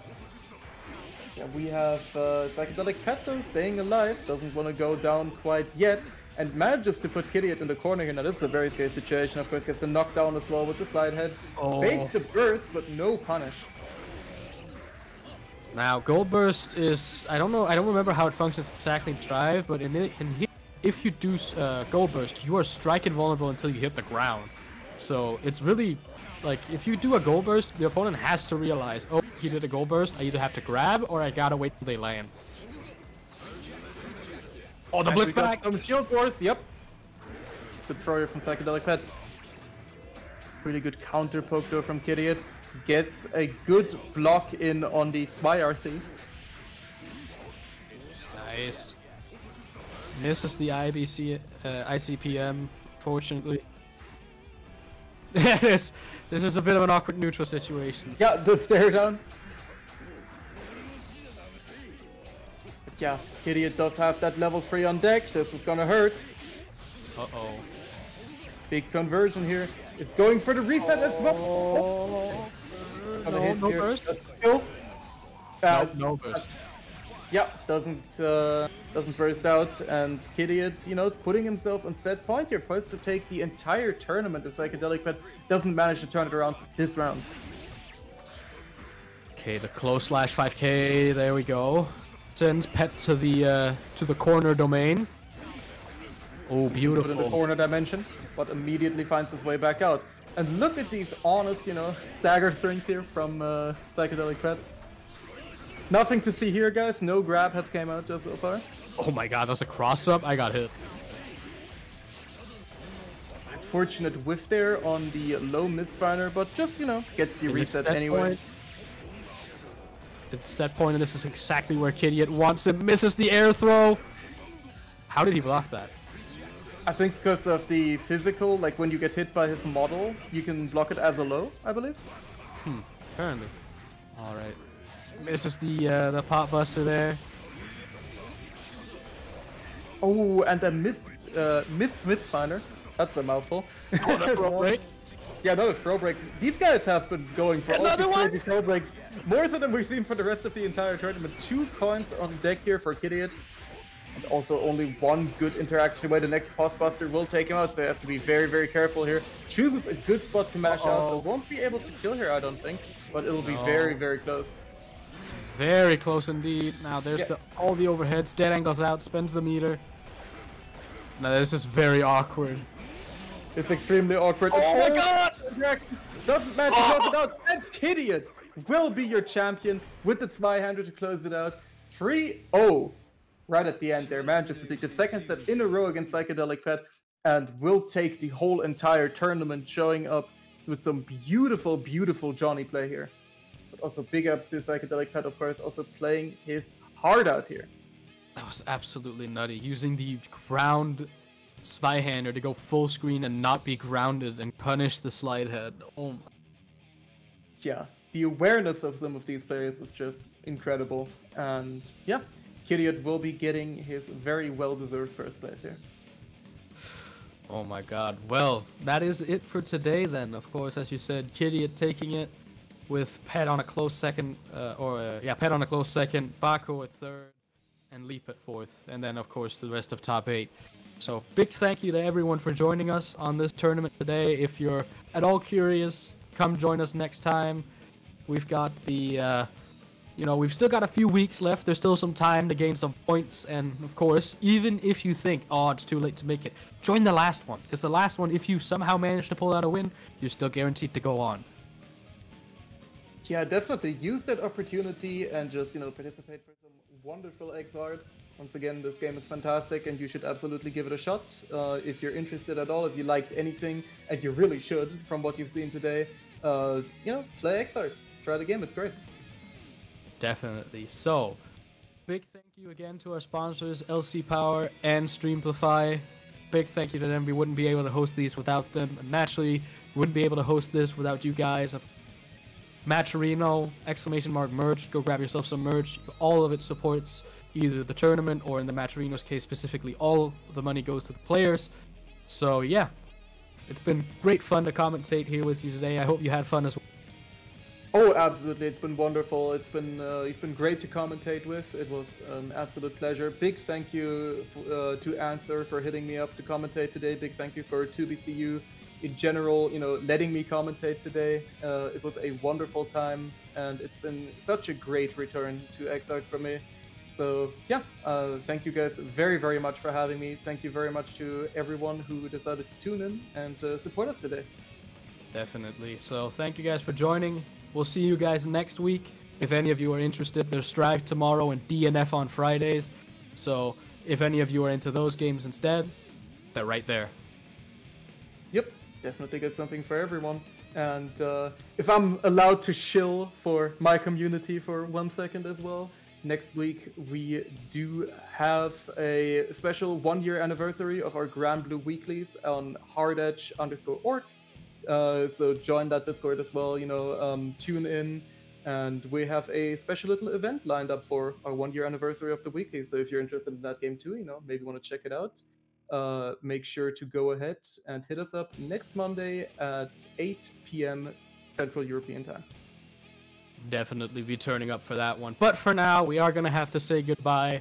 We'll see you guys next week with more Guilty Gear Xrd. Join us next time, and I'll see you all next time. I'm gonna say. Yeah, make sure to raid Mr. Leapfrog here after his wonderful performance, and we'll see you guys then. Bye-bye. Bye.